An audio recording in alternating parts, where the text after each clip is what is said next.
Chapter 586. Childine. Dmo Shen's expression changed abruptly as that pair of eyes which were filled with brilliance turned biting cold. His brows creased as he looked outside the array barrier at the huge beasts which kept on attacking. It's actually Childine. Yiqing Luo bit her lower lip as her slender hand hooked onto Dmo Shen's arm as she suppressed her voice. There's a huge batch of magical beasts coming over, it seems to be a beast tide. This time round, it would be hard for them to escape from this calamity. Yiqing Luo had always assumed that Dmo Shen's profound grade should be above Sky Mystic, which was Sky Mystic Overlord. Old Man Tsang said that Sky Mystic Overlord's strong exponents were unable to subdue Childine. Indeed. When Dmo Shen heard that the huge beast was Childine, his brows creased into a bundle as his gaze turned vicious. If Dmo Shen was unable to deal with the huge beast, then her brothers. Yiqing Luo recalled that fleeting figure which disappeared amidst the surging magical beasts earlier. Her gaze suddenly turned gloomy as though it was covered with frost. We've been plotted against. She squeezed out every single word from the slits of her teeth. Emin. Dmo Shen responded calmly as he stared at Childine without any change in his expression. Childine is a 7th level high-leveled mirage beast and its ability is unfathomable. Furthermore, this mirage beast's nature is extremely lazy. Even if the magical beast forest had collapsed, it might not leave its own nest. If it wasn't for the fact that someone had used extreme methods to awaken Childine from its nest and was able to lead Childine, Childine who was lazy by nature would not be able to cross the 6th level to attack them at the 5th level. Not too long later, those magical beasts had already dashed to the back of Childine. Instantly, the entire outer boundary of the array barrier was surrounded by densely packed magical beasts. The magical beasts charged at the barrier one after another. After being bounced back, another wave of magical beasts charged at them. When Blue Dragon Mercenary Group's members saw this situation, all of them were dazed. The array barrier was transparent and when these magical beasts charged over, everyone couldn't help but touch their own bodies, feeling that they were about to be trampled by the magical beasts. Their bodies were weak and many of them had already collapsed onto the ground, unable to stand up. Stay further away from me. Who allowed you to touch my noble body? Just when everyone was in a state of panic, a woman's sharp and angry rebuke suddenly rang out. Then he heard a commotion from the side. Some of the Blue Dragon Mercenary Group's members could not stand steadily as they fell to the side.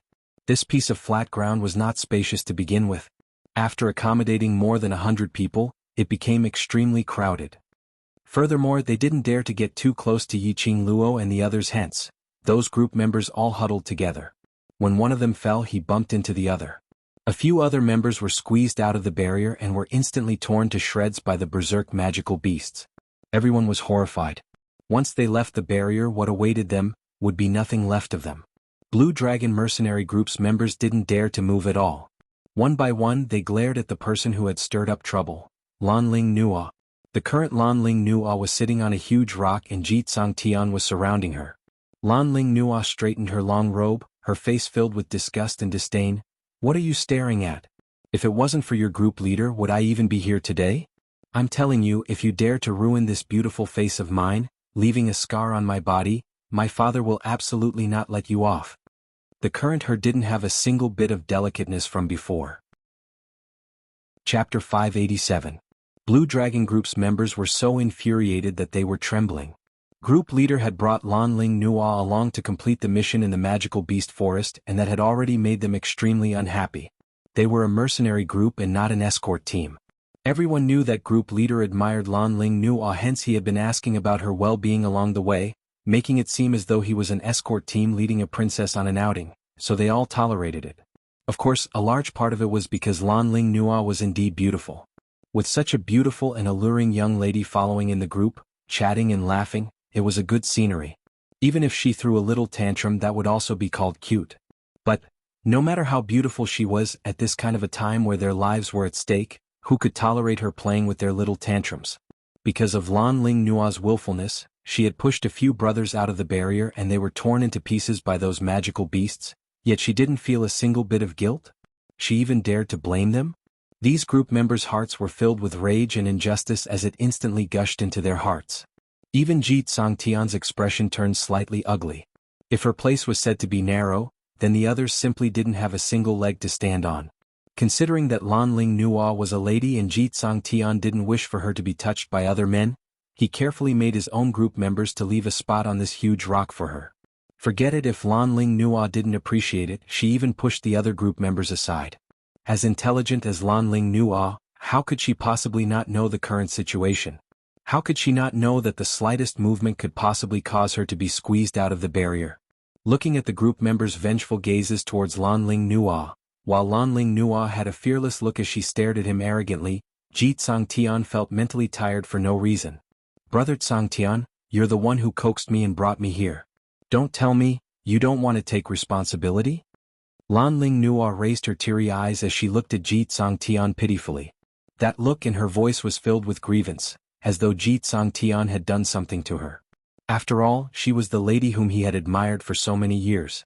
Seeing her tears and her grievance voice, Ji Tsang Tian's heart softened. He sighed helplessly as he stretched out his hand and pulled Lan Ling Nua into his embrace. I'll take responsibility, I'll take responsibility. This action caused the members to widen their eyes. They didn't expect that their brothers would be torn to pieces by the other magical beasts because of this woman's willfulness. They didn't even have a complete corpse. His regiment commander was actually holding that woman in his arms. Just because that woman shed a few tears. No matter what, the members were unable to accept it. Looking at the members of the Blue Dragon mercenary group, their eyes were burning with rage as they stared at their group leader and Lan Ling Nua. He knew that they were having an internal conflict because of Lan Ling Nua. The youngsters in the world group treated it as though they were watching a farce. He felt that the leader of the Blue Dragon group was indeed a short-sighted person. For the sake of a woman, he actually disregarded the life and death of his own brother. It was no wonder that the group members would show such expressions. They absolutely believed that if the same thing happened to Yiqing Luo and Diamo Xian, Yiqing Luo would absolutely not allow Diamo Xian to have any chance to hurt them. No, that's not right. It should be said that the Overlord would absolutely not hurt them because of Madame Qing Luo. But Yiqing Luo and the others didn't have the leisure to bother about Blue Dragon Group's farce. Yiqing Luo told Diamo Xian everything that she had seen earlier. I feel that there's a possibility that it's the Dark Forces doing. Chapter 588. It's the Dark Forces. Diamo Xian's peach blossom eyes narrowed slightly and that long and narrow corner of his eyes curled into an arc. It was no longer the usual devilish charm but an icy chill. His slightly narrowed eyes reflected a sharp blade. Yiqing Luo's petite body froze as she immediately followed Diamo Xian's gaze. This one look made Yiqing Luo's pupils dilate in disbelief. If one didn't look closely, one wouldn't be able to tell. On Child Yin's shoulder, there seemed to be a figure wearing a black cloak. That was the disguise of the Dark Forces. Something's not right. Yiqing Luo's slender brows creased. When the beast tide surged over, what I saw wasn't this figure. Although it was just a flash. But she remembered it clearly. Compared to the black-cloaked man, the figure in the middle of the magical beasts was taller and more slender. It looked a little like a woman. In other words, Child Yin was specially manipulated by the Dark Forces to come to the 5th level to deal with her. And the beast tide was another wave of people who wanted to kill her? Yiqing Luo's brows twitched fiercely for a few times. She didn't seem to have offended anyone, to the extent that she had to take her life? The beast tide is small, the crux is that Child Yin. Diamo Xian raised his hand and stroked her silky hair. If Lil Luo were to open her mouth, I would. Can you? Yiqing Luo's eyes lit up as she stared straight into Diamo Xian's eyes. Diamo Xian's fingers that were caressing her hair curled up slightly as he lightly knocked on her forehead. In your eyes, am I that weak? What he meant was that this Child Yin to him wasn't a fierce beast that was hard to deal with. The reason why his expression turned ugly was because he was worried that Yiqing Luo and the others would be injured when they were dealing with Child Yin. After all, with Yiqing Luo's stubbornness, there was a possibility that she might reject his help. Yiqing Luo clutched her head, but her face was filled with joy and shock. That is to say, Xian, your profound grade is not just sky profound. Diamo Xian's thin lips hooked up slightly as he leaned close to her ear and said with a smile that didn't look like a smile, if Lil Luo gives me some benefits, I don't mind telling you the profound grade. That warm breath faintly brushed past her earlobes. Yiqing Luo's cheeks blushed slightly as she raised her fist and punched towards his chest. Not only was he a sky profound supreme, how strong was he? Obviously. Diamo Xian was only a few years older than her. In the entire Nirvana realm, the number of people who had reached the profound sky realm at his age could be counted on one hand. Not to mention a Sky Shen supreme martial artist. Old man Song, what realm is above the Sky Profound Supreme? Yiqing Luo was really curious. In her memories, the highest realm was the Sky Profound realm. Old man Song muttered to himself for a moment. This old man can only tell you that above the Sky Profound realm is the Sage Profound realm. Furthermore, the grades will be derived from 9 grades to 15 grades, and each grade is divided into 3 levels: the early stage, the middle stage, and the peak stage. In other words, he was telling Yiqing Luo that DMO Shen's current profound grade was at least at the level of Sage Profound. As for what grade it was, he did not know. Yiqing Luo's heart trembled fiercely as the gaze she shot at DMO Shen was filled with a sliver of worship. As expected of her man, he was actually so powerful. As for the profound rank after that, wait until you've surpassed the Sky Profound realm, then you'll naturally know. After old man Song finished speaking, he didn't say anything else. It was obvious that he didn't intend to say anything more. Yiqing Luo didn't ask any further. She hadn't even broken through the Earth Profound realm, not to mention the profound rank after the Sky Profound realm. Everything when she reached that stage she would naturally know. Chapter 589. DMO Shen's brows rose slightly as he understood the meaning behind Yiqing Luo's words. She wanted to give it a try to deal with this Childine. Even if he was unable to kill Childine, battling with a 7th level high-leveled Mirage Beast would definitely be able to raise his own ability. This was exactly how Yiqing Luo believed in DMO Shen. She had placed her life in DMO Shen's hands. So what if Childine was powerful? Whether he could do it or not, he would only know after he tried. Especially such a rare opportunity, how could Yiqing Luo bear to let it go? If she really couldn't do it, then DMO Shen would do it. Yiqing Luo narrowed her crafty eyes as her little hand hooked onto his smooth lower jaw. Of course, don't think of just standing by the side to watch. That black-cloaked man, I'll leave it to you, the people from the dark forces actually dared to show themselves. If they didn't leave something behind, how could they let them go so easily? Tiske, you're so assured of me? Although DMO Shen's words were filled with grievance, his eyes were filled with adoration, which obviously indicated that he was in a good mood. Yiqing Luo believed in his ability, and this was the biggest affirmation towards him. The two of them flirted with each other in a low voice. Their obvious display of affection blinded the eyes of the members of the Blue Dragon group. Especially Lan Ling Nua, who was nestled in Ji Tsangtian's arms. Her entire face was twisted, malevolent and terrifying. A nameless flame of jealousy rose in Lan Ling Nua's heart. She wanted to pull Yiqing Luo, who was nestled in DMO Shen's arms, out, not wanting to see any other woman in that position. This thought caused Lan Ling Nua's heart to tremble. Could it be that she had feelings for that ordinary-looking man? Actually, although the man's appearance was rather ordinary, his eyes and temperament were like that of a banished immortal. If one only looked at her back, it would be a beautiful scene. Furthermore, his embrace was extremely wide and firm. She had an urge to stay in that embrace forever. She wanted to. Countless thoughts surged in his mind. When these thoughts ran through her mind like crazy, Lan Ling Nua's expression suddenly sank, and she hurriedly brainwashed herself. No, impossible. She was just unwilling, but this man was actually not charmed by her beauty. She was jealous of Yiqing Luo. It must be because the man whom she was unable to seduce had been seduced by Yiqing Luo. That's right, that's it. Hey, you useless team. Why are you still standing there like a fool? Aren't they very powerful? There are so many magical beasts. Aren't you going to kill them? Lan Ling Nua screeched at Yiqing Luo's direction. Her beautiful eyes were filled with anger. Are we going to be trapped here with you bunch of trash today? We're going back to the academy tomorrow. If we don't make it back in time and break my excellent attendance record, I won't forgive you. At the mention of the academy, the other group members all started talking at once. Yes. Tomorrow we have to go to the academy. We can't be trapped here. If our credits are deducted, we won't be able to graduate. Are we going to be trapped here today? Academy? These mercenaries were also from the academy? Yiqing Luo squinted her eyes as she sized them up. These people's faces were unfamiliar to her. If they were Heavenly Academy students, she would definitely have an impression of them. These people should be students from other academies. Indeed, Lan Ling Nua stood up and stood on the huge rock, looking down at Yiqing Luo's direction. Chapter 590.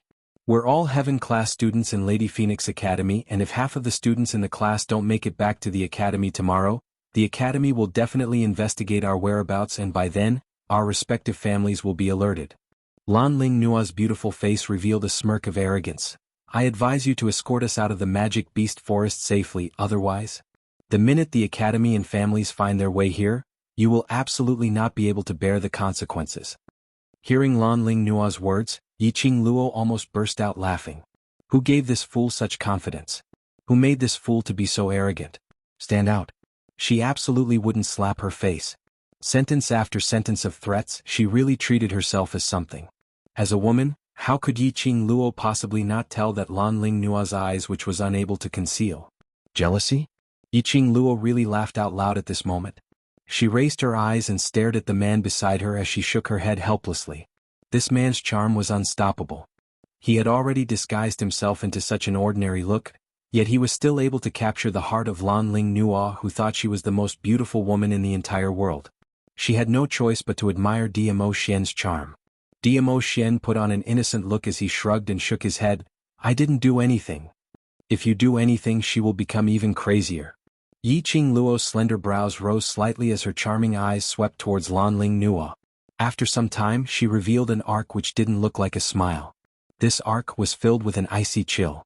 Following that, Yiqing Luo placed her hands behind her back as she strolled towards Lan Ling Nua. That arrogant and condescending imposing manner forced the surrounding Blue Dragon Group's members to open up a path. Who do you think you are? The World Group is powerful and incredible, but if we don't kill these magical beasts, what can you do to us? That devastatingly beautiful face was obviously smiling, but the words that she spat out made one feel as though they were in an ice house. Immediately after, Yiqing Luo continued, if you don't want to be trapped together with us, then scram out of our enchantment. If you don't want to break your academy's excellent attendance record, then scram out of our enchantment. As for your academy, your families and whatnot, what has it got to do with us? Now I am suspecting that these magical beasts were attracted by your Blue Dragon mercenary group. Sentence after sentence was spat out from Yiqing Luo's mouth icily. There was a hint of disdain in her eyes as she sneered. Her smile grew wider as she said, trash that relies on us to survive, who gave you the guts to shout here? The last sentence was said by Yiqing Luo word by word, and it was directed at Lan Ling Nua. Anyone who dared to covet her, Yiqing Luo's man, had to see if she agreed to it or not. She even dared to slander him time and time again. Did she really think that everyone had to love her? Yiqing Luo had never talked about such feelings before. But in her understanding, the so-called love could not tolerate the slightest grain of sand. Between her and Diamo Xian, she would absolutely not allow anyone to come between them. Even if Diamo Xian didn't have any feelings for Lan Ling Nua, and couldn't even remember what Lan Ling Nua looked like. But she wouldn't allow it. You could say that she was overbearing or selfish, but to her, feelings were just like that. You. Lan Ling Nua was choked by Yiqing Luo as her face flushed red, as she was so stunned that she couldn't even say a single word of rebuttal. Lan Ling Nua was obviously standing on the huge rock, wanting to say that she was able to suppress Yiqing Luo's arrogance by looking down at her. But at this moment she was so intimidated by Yiqing Luo that she started to tremble. Chapter 591. Miss, your words are too serious. Jitsang Tian eventually couldn't bear to see his beloved woman being bullied by others as he went up to pull Lan Ling Nua into his arms. Is it serious? Yiqing Luo gave a light laugh as her brows were filled with coquettish charm.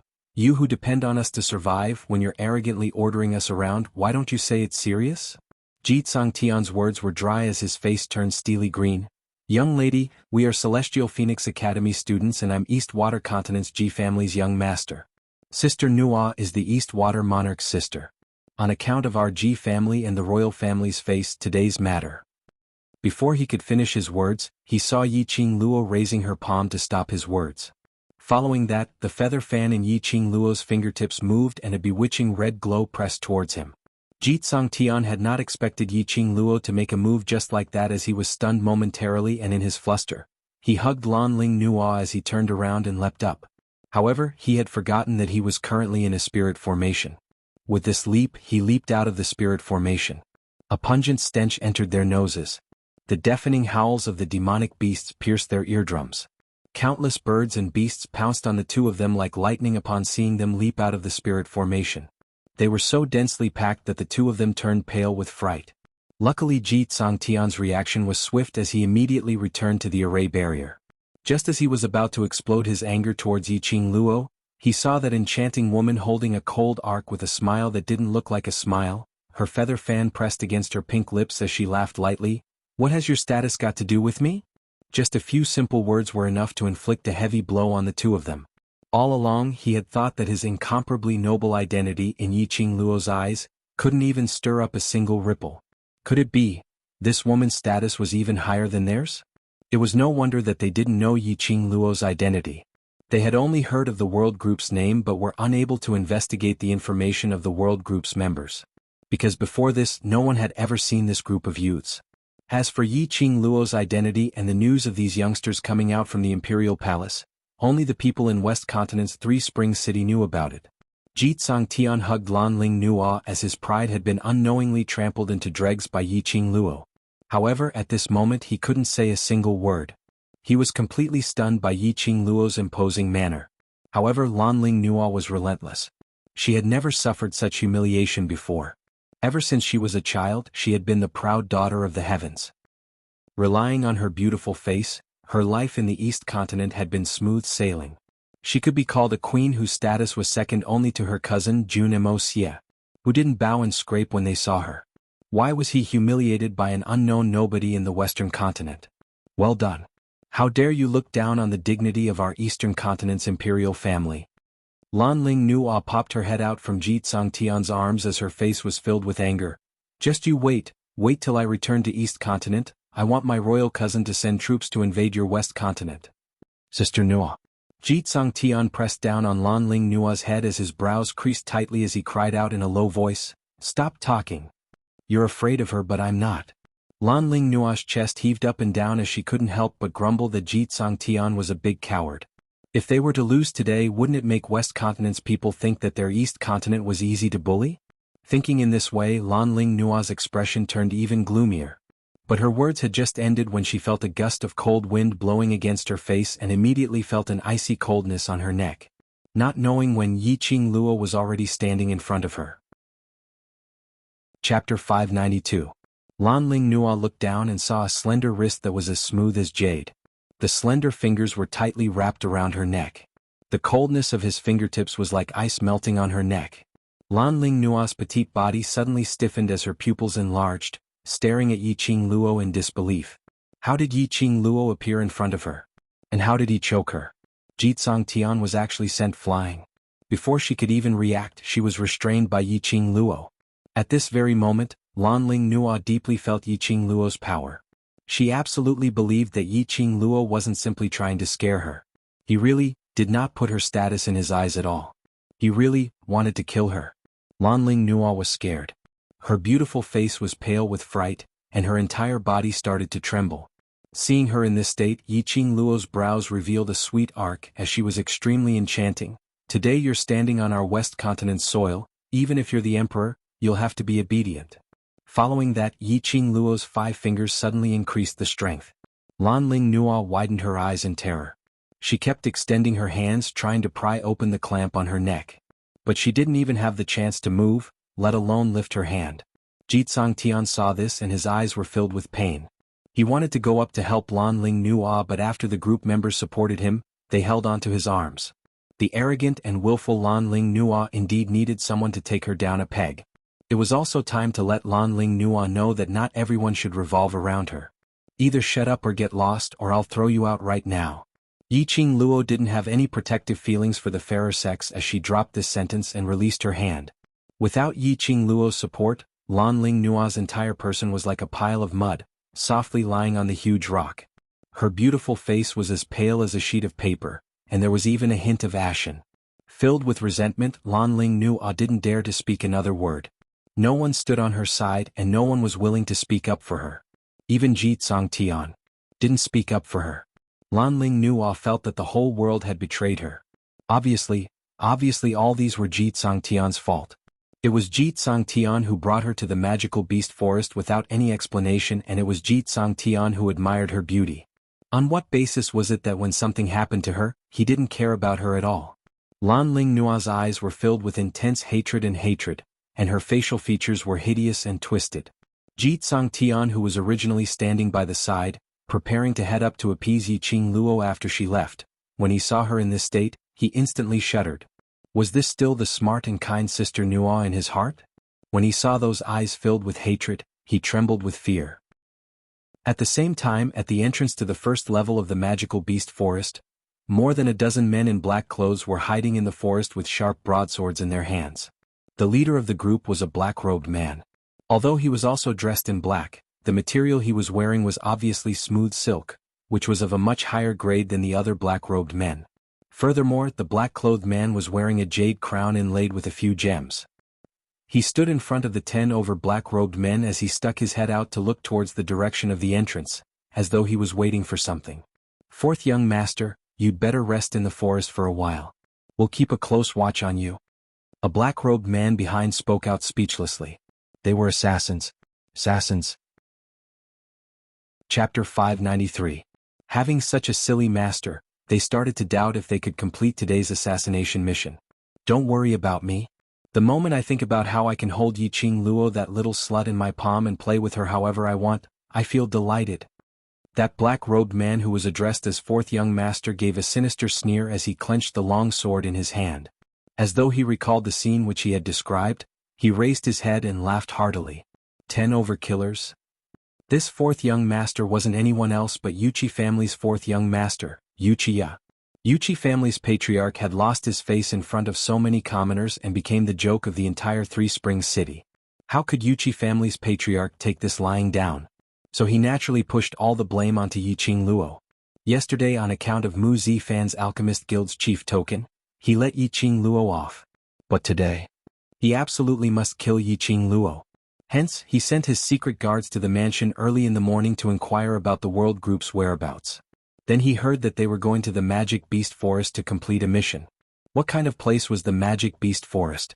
That was a place where danger lurked in all directions, and if they were not careful, they would lose their lives there. They only needed to kill Yiqing Luo and the others after she came out. If Yiqing Luo and the others died, the outsiders would only think that they had met with danger while they were completing a mission in the Magic Beast Forest. Who would suspect the Yuchi family? When Yuchi family's patriarch instructed the killers, it was coincidentally heard by Wuxia. He and Yiqing Luo originally had an irreconcilable enmity and had been looking for an opportunity to take revenge on her. But unfortunately, Yiqing Luo had entered the Heavenly Academy and was locked in the academy for a month, so where would he get the chance to take revenge? This time round, Yiqing Luo had offended the entire Yuchi family. His father would definitely not let Yiqing Luo off, and after crossing hands, he knew Yiqing Luo and the others' skills and ability. The killers he sent out would definitely be top-rated experts. Wuxia immediately volunteered and led 10 over high-leveled killers to wait outside the Magic Beast Forest. Those killers racked their brains and discussed if they should directly knock Wuxia unconscious and wake him up after the mission was completed. Suddenly they heard Wuchia's cry of shock. Someone is coming out, it's a person." Saying this, Wuchia's entire head shrank back into the thicket. The other assassins immediately held their breaths and hid in the dark. Sure enough, a figure dressed in a long black robe appeared at the entrance that was filled with dense foliage and eerie yin qi. That figure was extremely slender, and one could tell at a glance that it was a woman. Wuchia's brows creased tightly. Could it be that Yiqing Luo knew that there were killers lying in ambush at the entrance and intentionally used this method to avoid detection? Just as he was about to charge forward and restrain the woman, a figure suddenly appeared in front of him. However, he discovered that after the woman walked out of the entrance, there was a large group of giant magical beasts following closely behind her. The magical beasts stopped at the edge of the entrance and did not step out.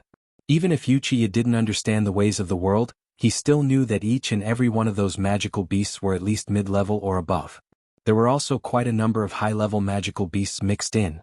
Magical beasts also had their own rules of survival. These mid to high-level magical beasts would never come below the third tier. Not only was Wuxia stupefied, even those experienced and knowledgeable assassins behind him were stupefied. This was the first time they saw so many mid to high-level magical beasts appearing at the entrance of the Magic Beast Forest. Looking at it, there were at least 20 over of them. This woman was absolutely not Yiqing Luo. Chapter 594. The black-robed lady could control a group of beasts. She was absolutely not an ordinary lady. Wuxia had totally treated this lady as an otherworldly expert, as even his breathing became cautious, afraid that the lady would discover them. Luckily, the lady bade farewell to those magical beasts and immediately turned around to leave. The lady had just turned around when coincidentally a light breeze blew over. The lady's black robe on her head was lifted, revealing half of her exquisite and beautiful side face as well as a black arc at the corner of her eyes, which made her look extremely amorous. That was... Wuxia felt as though he was struck by lightning as he stared at that lady in disbelief. Even though her makeup had changed, he could still recognize her at one glance. Wasn't she? Within the array barrier, Blue Dragon Mercenary Group's atmosphere had sunk into a state of low spirits. The group members, group leader and Lan Ling Nua all developed feelings of rejection. On the contrary, on Yiqing Luo's side, all the youngsters stood quietly on the spot. Without the group leader or vice group leader's instructions, no one spoke up first and no one moved at all, quietly waiting for them to think of a way. Yiqing Luo discussed her and Dmo Xian's plan with Long Yunzhan and the others. When everyone heard that this huge beast was Childine from the 7th level, their expressions turned ugly. 7th level. That was the legendary level. In the entire West continent, they had only heard of it but had never seen it before. A mirage beast which had walked out from the legendary level, moreover it was a high-leveled mirage beast. It was imaginable how difficult it was to deal with. Although Qiao Jin felt that doing this was too risky and if they were not careful they could easily lose their lives. But in the end he couldn't resist Yiqing Luo's insistence. He took a look at the Overlord and realized that the Overlord didn't say a word with a calm expression, so he finally compromised. The Overlord valued Yiqing Luo more than anyone else and with him around, nothing would happen. After the few of them agreed, Yiqing Luo then turned around and looked at those young faces behind her as she smiled faintly. Group leader and I will deal with the huge beast. The surrounding beast tide will be handed over to you and those from Blue Dragon Group. No problem, right? Although these words were said to the World Group's youngsters, but in actual fact, it was said for Blue Dragon Group's members. Jitsang Tian was stunned as he turned his head to look outside the array barrier. Those fierce-looking magical beasts were slightly terrified as they hesitated, not daring to respond. These were magical beasts, batches of mid to high-level magical beasts. At least, there were over 100 of them. They could deal with one or two, but with so many magical beasts, weren't they just sending themselves to death? There was no response from the other side, so how would Yiqing Luo not understand what Blue Dragon Group was thinking? She sneered, "If you want to live, then rely on your own strength to rush out of danger.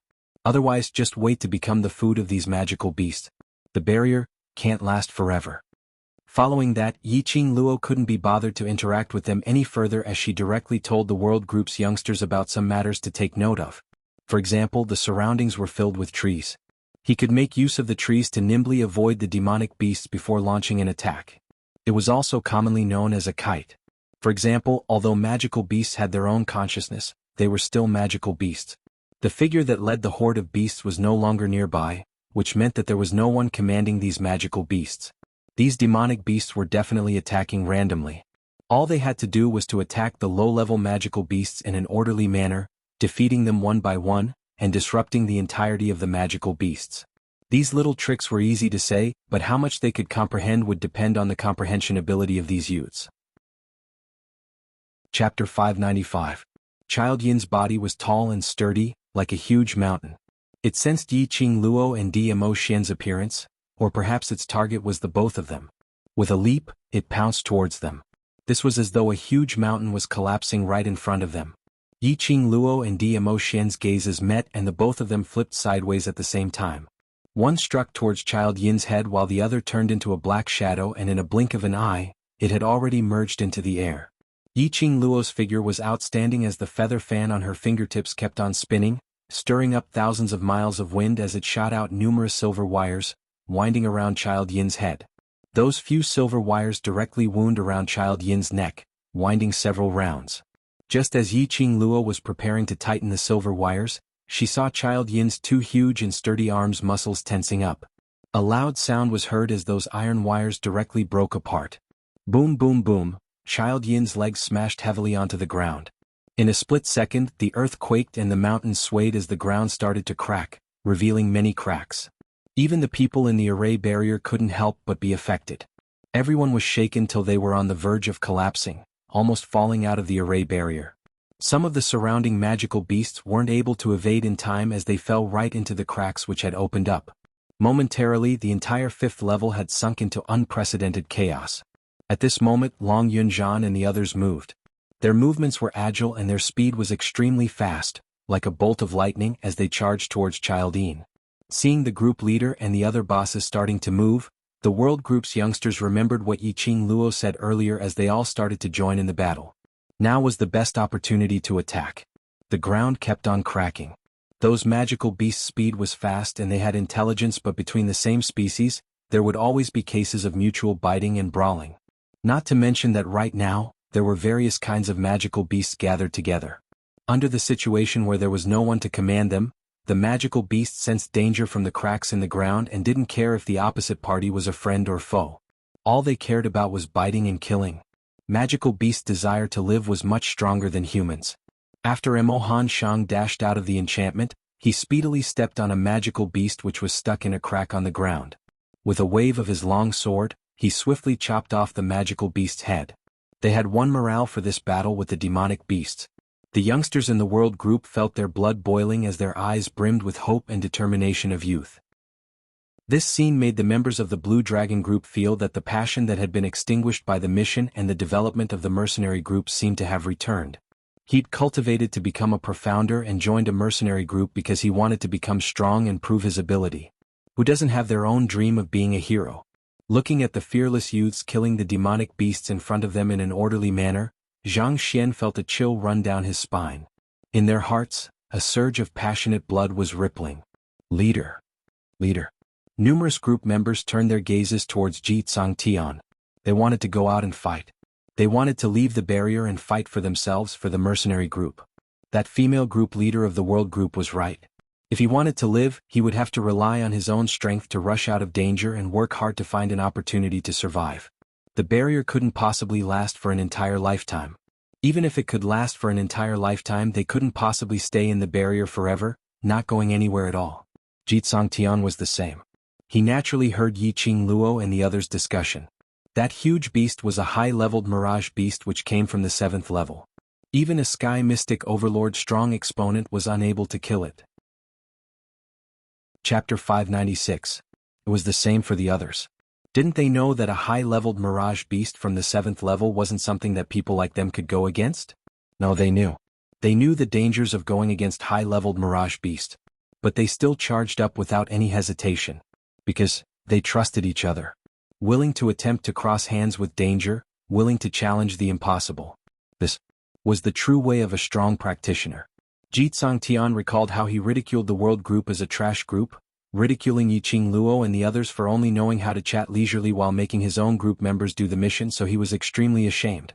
Just as he was about to open his mouth, his chest was suddenly tugged by someone, and following that, he heard a lady's gentle voice trembling, "Don't go.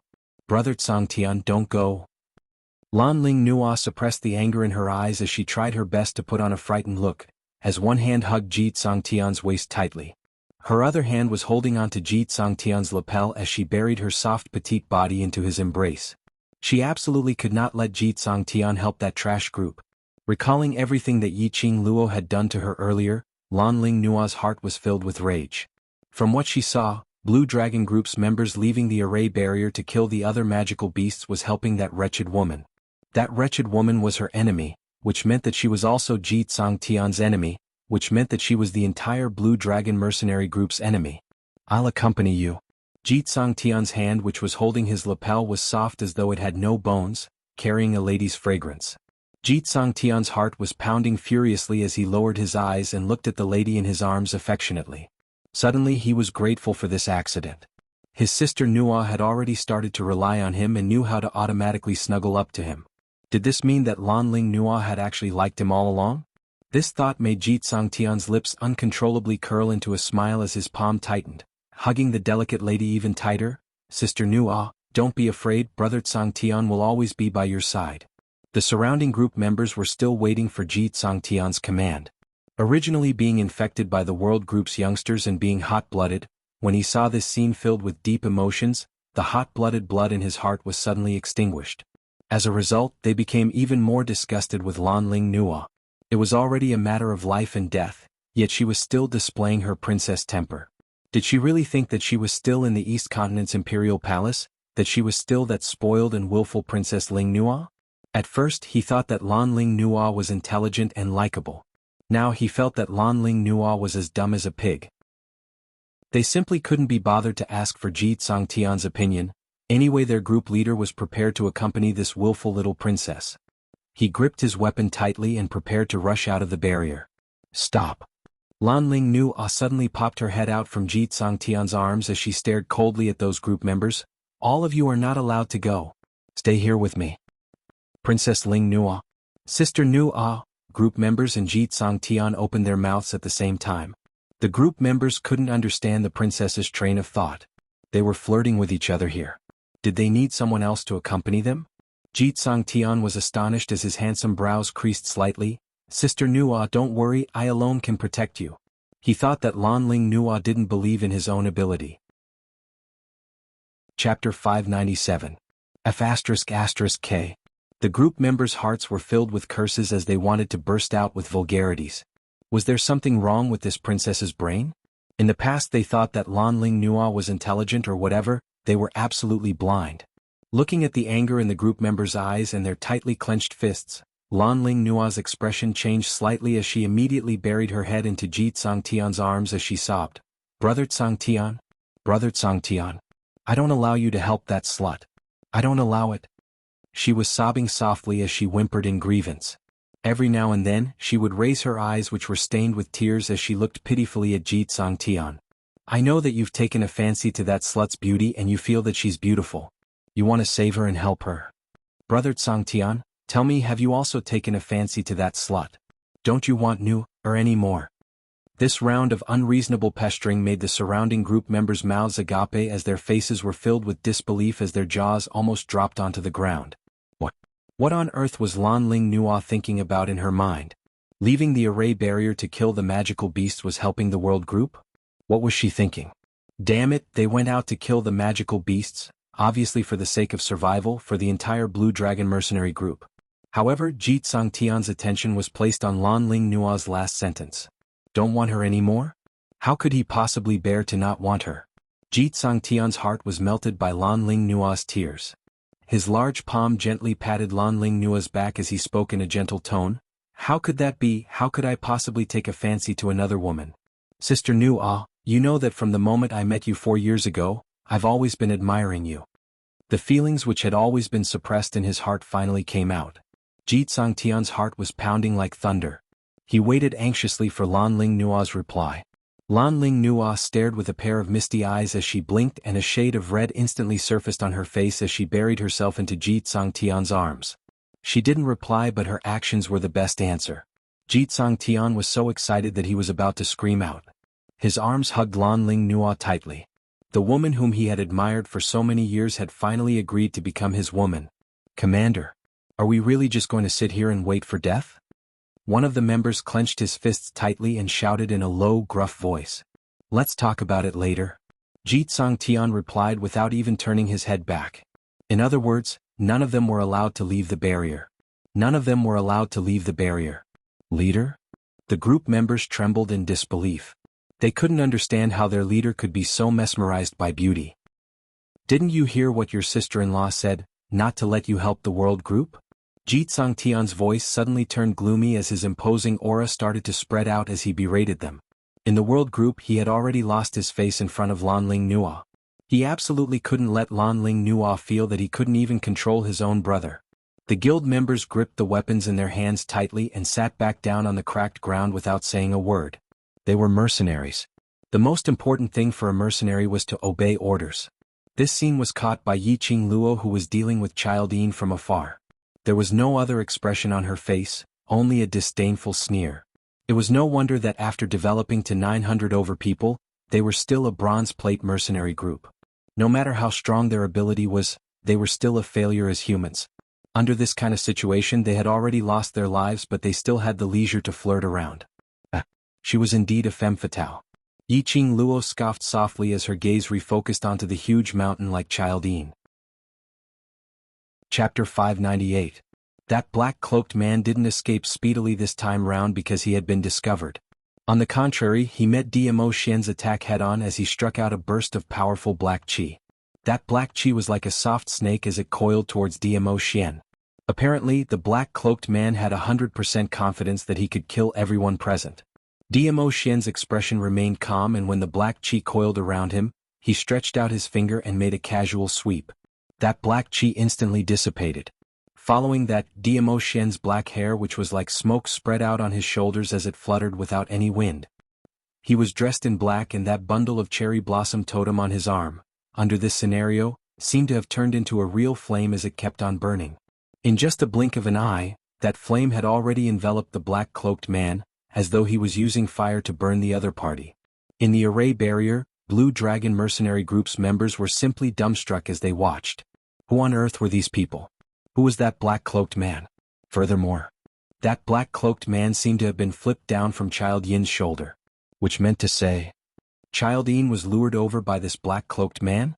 A person who was able to control 7th-level advanced-leveled mirage beasts. How powerful was he? But in the hands of this ordinary-looking young man, he was so easily subdued? Just at this moment, that black-cloaked man who was enveloped in flames emitted a gloomy and cold black chi. The surrounding 10 miles of air instantly congealed. It was as if even breathing was an eerie feeling. Hold your breaths. Dmo Xian's cold and calm voice rang leisurely. His tone was emotionless as his vision shot towards the direction of the World Group's youngsters who were fighting bravely. Following that, the wind from his palm moved as it split that congealed air into half. Whereas this split gave the youngsters time to react. They speedily held their breaths as the actions of killing the magical beasts in their hands didn't stop.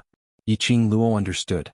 That black-cloaked man released his profound yin chi to extinguish the profound fire which Dmo Xian had congealed using his profound chi. The profound yin chi which came from the dark forces, when released in this way, was poisonous. If these youngsters were to breathe it into their bodies, they would definitely be affected by the black chi. The look of Yiqing Ling and Yuqi Peng being swallowed and controlled by the profound yin chi, Yiqing Luo still remembered it clearly. After the black gas on the black-cloaked man dissipated, he prepared to head towards the direction of Child Yin. Ignoring him, Dmo Xian had already turned into a black shadow and stuck to the back of the black-cloaked man. That's enough. Just a few simple words were spat out from Dmo Xian's mouth, and those youths whose faces were flushed red speedily started to pant heavily. However, from the beginning to the end, they had never cooperated with each other. This is what a team should be. Suddenly, someone beside him let out a sigh. The other members also followed that person's gaze and looked over. Instantly his body stiffened and tensed up. Ever since the Blue Dragon Mercenary Group was established, they felt that they belonged to the same group. But after seeing the World Group's cooperation today, these group members finally understood what was called a team and what was called trust. Danger lurked in every corner, but they arranged for their men to disperse in an orderly manner. Moreover, they were extremely confident that their comrades would be able to obtain victory. They only went against their own target and wouldn't bother about the other target's actions, completely trusting their brothers. Every single one of them wasn't working hard for themselves, but for their brothers, for their team. Chapter 599. Outside the array barrier, those young figures were fighting bravely while bathed in blood. The ground was filled with magical beasts' corpses as blood flowed like a river. Their clothes had already been dyed red. Some belonged to the magical beasts, some belonged to them, and some belonged to their companions. Each and every one of them waved the weapons in their hands tirelessly. The way they cooperated well with each other to kill the magical beasts, some were simple and violent, some were despicable and played dirty, and there were also. But no matter which one it was, their coordination rhythm would not be disrupted at all. Looking towards Yiqing Luo's side, it was even more exciting. The man who was facing Child Yin right in front didn't hold any weapon and just used his bare fists to resist all of Child Yin's attacks, attracting Child Yin's attention. He kept on shifting his body and his speed was extremely fast, but it just so happened to control Child Yin completely within the attack range of his other brothers. While he was moving, he kept on trying to find Child Yin's Achilles heel.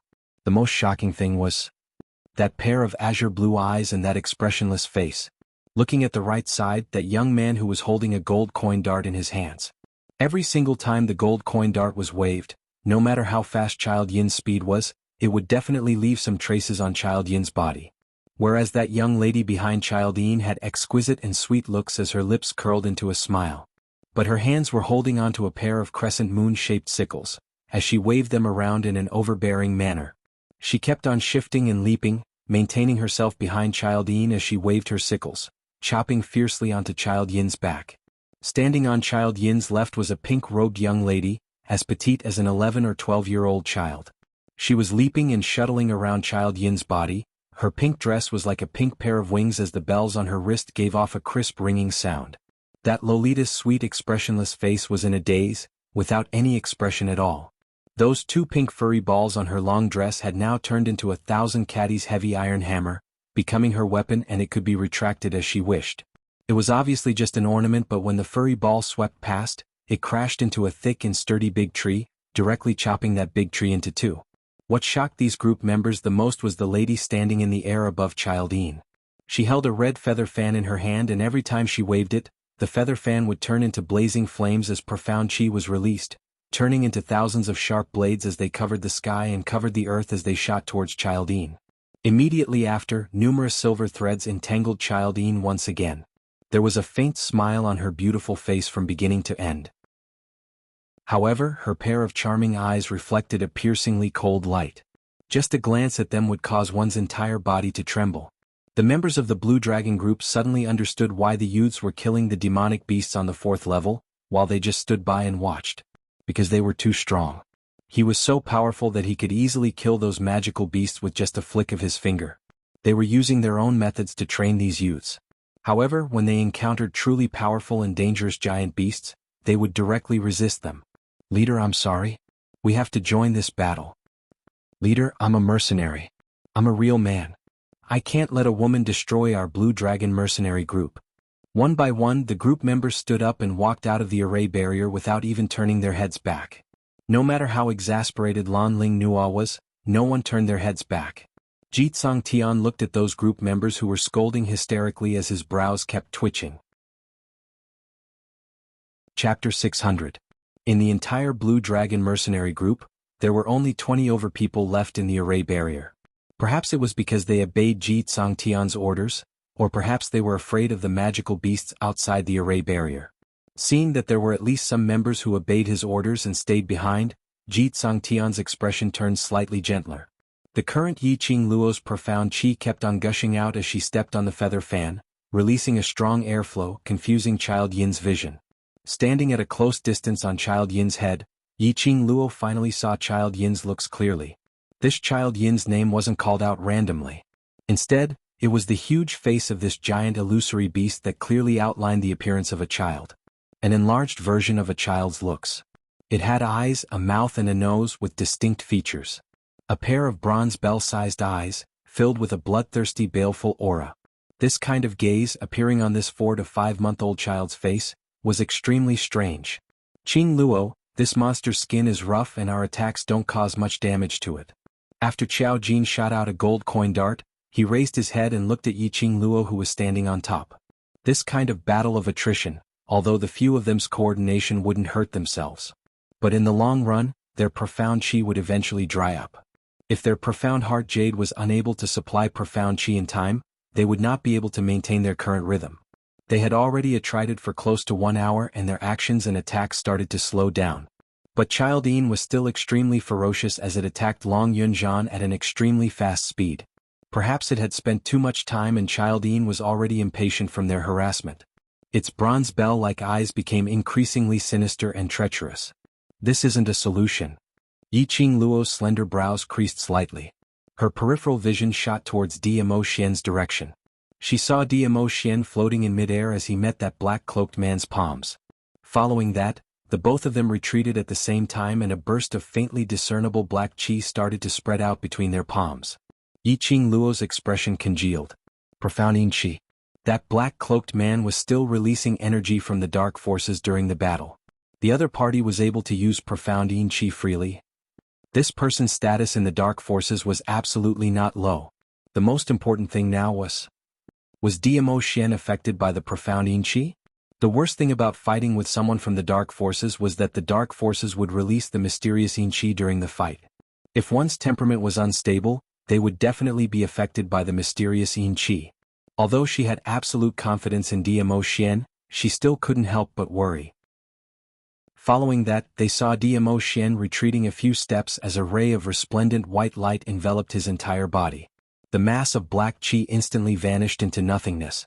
In this ball of white light, Dmo Xian's peerless countenance was like the descent of a deity. "Sister." There was a panicked cry and then a small figure rushed over. Yiqing Luo's arm tightened as her body swiftly shifted to the side. Bang, only to see Child Yin's muscular arm flashing past his eyes. Just a step's distance away and this palm had already landed on Yiqing Luo. If Child Yin were to land a palm on him, even if he didn't die he would be crippled. When he turned his head, he saw a pair of eyes filled with worry. It was Li Mao. Chapter 601. After being reprimanded by Kitty Li, Yiqing Luo regained her senses as she gave Kitty Li a smile. "It's my fault, I've made you guys worried." Dmo Xian, who was still in battle, also shot a worried gaze over. "Sister, Child Yin is not really invincible. All the beasts have their Achilles heel." Kitty Li puffed her cheeks, apparently still angry. But she knew that now wasn't the time to be angry. Kitty Li's lively eyes blinked. "Sister, I'll help you." Saying that, Kitty Li had already turned into a black remnant image. She arched her body and like an agile kitten, she speedily shuttled around Child Yin.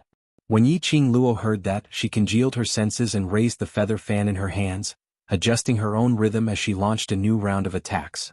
High-leveled mirage beasts also had their Achilles heel. No matter how strong Child Yin was, as long as they found its weak point, they would be able to target that point and deal with it. That black-cloaked man should be an extremely troublesome person. Even Dmo Xian found it hard to deal with that person. No wonder that person was able to control 7th-level high-leveled mirage beasts. The current her was to congeal to deal with Child Yin. She mustn't bring any burden to Dmo Xian, and also mustn't let the world group's youngsters lose their confidence. Achilles heel. She would definitely be able to find it. Kitty Li's speed was extremely fast. She, who had a cat beast's physique in some aspects, was extremely similar to a cat. After a few somersaults and leaps, she had already arrived behind Child Yin. That slender jade-like hand, in a blink of an eye, her nails became extremely long, sharp and curved like hooks. That claw of hers grabbed onto Child Yin's tail without any hesitation. Child Yin, which was the size of a mountain, its tail was naturally as thick as a tree. After Kitty Li grabbed onto its tail, she used all her strength to pull it. Not too long later, Kitty Li's palm was filled with a pile of fur. Kitty Li's claw struck down and that sharp hook pierced into Child Yin's flesh. Yiqing Luo was watching by the side as she shuddered. Oh my god. No wonder he was a beast human with cat beast's bloodline, to be able to change any part of his body into a beast race's form. A beast's tail was indeed a fatal Achilles heel. But Child Yin's weak point didn't seem to be his tail. When Kitty Li's claws came down, Child Yin actually swung its tail and directly used its tail to lift Kitty Li's petite body up as it kept on swinging her around in midair. There were lush trees all around and this fall naturally knocked into those trees. Luckily Kitty Li was agile and her claws grabbed onto Child Yin's tail as she climbed up agilely. Child Yin's tail swept across the trees and the surroundings rumbled continuously. Not the tail. When the few of them saw that, they immediately increased the speed of their attacks, attempting to divert Child Yin's attention away from Kitty Li. After all, Kitty Li was just a little girl. Even if he was fast, nimble and strong, he would not be able to withstand it. But in the eyes of Qiao Jin and the rest, Kitty Li was like a little sister. The few of them kept releasing their Xian Qi. However, Child Yin only stared at Kitty Li, who was still sprawled on him. Although its tail was not its Achilles heel, compared to other parts of its body, it was its bottom line. This human who was emitting a cat stench not only used her claws to cut its tail, she even attempted to chop off its tail. How could Child Yin not only stare at Kitty Li? Whereas to it the others were merely tickling. Chapter 602. In a moment of desperation, she didn't aim at Child Yin's neck, but directly shot towards its eyes. The eyes were the weakest part of humans. Naturally it was the weakest part of beasts. Yiqing Luo didn't believe that this Child Yin was so powerful that it could train its entire body into an impenetrable copper and iron wall. Child Yin's attention was focused on Kitty Li. It was because it was overly confident of itself, so towards Yiqing Luo's attack, it had no reaction at all. Those strands of silver threads kept on revolving, like silver needles, as one after another shot directly into its copper bell-sized eyes. Roar, roar, roar. A sharp howl instantly reverberated throughout the entire magic beast forest. Yes, the entire magic beast forest was eerily cold, and because of this howl, the earth quaked and the mountains swayed violently. Blood spurted out from its eyes. Child Yin was in so much pain that it grimaced in pain, as it raised its hand and broke those strands of silver threads which had pierced into its eyes. Child Yin's reaction was swift and it only got pierced in one eye, as it avoided the other eye's silver threads. While Child Yin was howling in pain, Kitty Li speedily leapt down from its body as she returned to Yiqing Luo's side. Roar, roar, roar, roar, a fierce roar that was filled with raging anger rang out. That eye which was filled with blood was scarlet red. The other eye was also emitting scarlet fury. These people had completely infuriated it. The ground shook as the mountains shook. Following Child Yin's howl, those magical beasts which were battling with the other youngsters all started to howl as well. In a split second, the entire forest was filled with waves of magical beasts' howls. One after another, it was especially ear-piercing. Yiqing Luo's body, which was suspended in mid-air, suddenly swayed, as she almost fell down. She couldn't help but creased her brows tightly, as her slender hand covered her chest. A fishy sweetness surged up her throat, as though it was about to gush out from her mouth. Last. Circulate your profound jade heart's profound chi, protect your heart meridians. By her ear, Old Man Song's anxious voice rang hazily. Yiqing Luo took a deep breath, as her eardrums felt a piercing pain. Not only her. Quite a few of the youths around him had already vomited blood from the howls of the magical beasts. These magical beasts were all mid to high-level magical beasts. Coupled with a high-level mirage beast, if they howled in unison, it would be easy for a low-level profound practitioner's internal organs to rupture and die from this howl. Brothers, protect your heart. Yiqing Luo heaved a sigh of relief and reprimanded in her delicate voice. But after this howl, Yiqing Luo was like a puppet with a broken string, falling straight down from the sky. Fortunately, Kitty Li was by his side. As a beast man, she was not affected by the howls of the beasts. She speedily supported Yiqing Luo, and her hand, which had already returned to normal, gently placed on the back of Yiqing Luo's hand, which was pressing on her chest. Cat. Yiqing Luo was surprised. A warm feeling slowly flowed into Yiqing Luo's heart. That source wrapped around her heart and harmonized with her profound jade heart. The sharp pain in his eardrums and the sweet taste in his throat finally subsided. Just as Yiqing Luo heaved a sigh of relief, a scorching feeling suddenly arose in her heart, as though a raging fire was burning. Kitty Li, who was transferring her profound chi, suddenly retracted her hand, as though she was scalded, as she looked at her own palm in disbelief. It was still fair, but that scorching pain still remained in her palm. What was going on? Kitty Li stared at Yiqing Luo in astonishment, seeing her slender brows knitted into a bundle, as her delicate body kept twisting, as though she was in extreme pain. Chapter 603. Sister. Kitty Li panicked as she called out to Yiqing Luo. But Yiqing Luo seemed as though she couldn't hear what she said as she shut her eyes tightly, writhing in pain in her arms. Yiqing Luo could no longer hear any sounds from the outside world.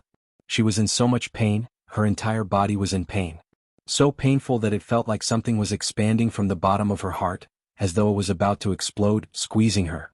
Hundreds of beasts howled one after another, exploding unceasingly in her head. Boom! That howl turned into a ray of white light in her mind. Yiqing Luo lost all her consciousness as she fainted. Sister. Qing Luo. Kitty Li, Qiao Jin and the others shouted in unison. Long Yunzhan's figure swayed as he appeared next to Kitty Li, his azure blue eyes staring intently at Yiqing Luo. Just as he stretched out his hand to carry Yiqing Luo from Kitty Li's arms. His back suddenly felt a chill as the human dragon's perception made Long Yunzhan's feet flashed slightly as he evaded. Following that, he saw Dmo Xian's figure flashed past and Yiqing Luo was already in his arms. This lunatic. Long Yunzhan's eyes sunk. What are you doing? There was a mysterious dark forces man over there. He just left that person behind and rushed over? Wouldn't that be giving the dark forces a chance to counterattack? Dmo Xian ignored Long Yunzhan as his pair of chilly eyes stared at the little woman in his arms. Her face was pale and there was no reaction. No matter how he used his profound chi to probe the condition of her body, it didn't evoke any reaction from her. If it wasn't for the fact that Yiqing Luo's breathing was still smooth. If it wasn't for the fact that Yiqing Luo's brows were still tightly knitted. Dmo Xian almost thought that the person in his arms had already. His slender long fingers were on Yiqing Luo's shoulder as he slowly tightened his grip on her clothes. That peerless face was expressionless as though it was covered with frost, making one feel as though they were in an ice house. Lil Luo, His hoarse voice was filled with worry.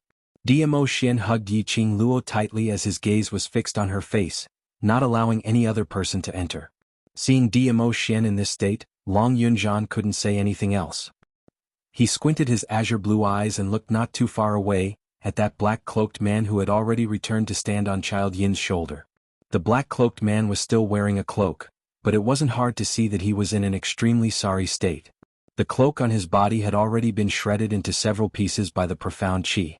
Even when he was standing on Child Yin's shoulder, he seemed to be on the verge of collapsing. That Child Yin was still howling continuously. Each sound was sharper than the one before. Hundreds of beasts cried out in unison, as if they were responding to the strongest among the beasts. Dmo Xian's thoughts were all placed on Yiqing Luo. The enchantment suddenly disappeared. Child Yin's furious howls and hundreds of beasts' howls were clearly transmitted into Ji Tsang Tian and Lan Ling Nua's eardrums. Lan Ling Nua was merely in mystic profound first grade, and when this voice entered her ears, she instantly spat out a mouthful of blood as her delicate body fell limply into Ji Tsang Tian's arms. Sister Nua. Ji Tsang Tian frantically hugged Lan Ling Nua tightly as his eyes were filled with heartache. As for those group members who sat by the side and listened to his orders, not leaving the barrier, other than obeying his orders, it was also because their profound grades weren't high and their abilities weren't high, so they were afraid of death, which was why they stayed behind.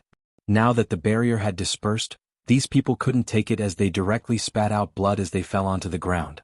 There were a few group members whose internal organs were ruptured as they died on the spot. Chapter 604. At this moment, Ji Tsang Tian couldn't be bothered about their gender difference as his palm immediately covered Lan Ling Nua's chest. The woman's soft chest bumped into his palm. Up and down, it made Ji Tsang Tian's delicate-looking face instantly turn red. The woman in his arms was the woman he loved. How could he not be distracted by this? Tsang brother Tsang Tian.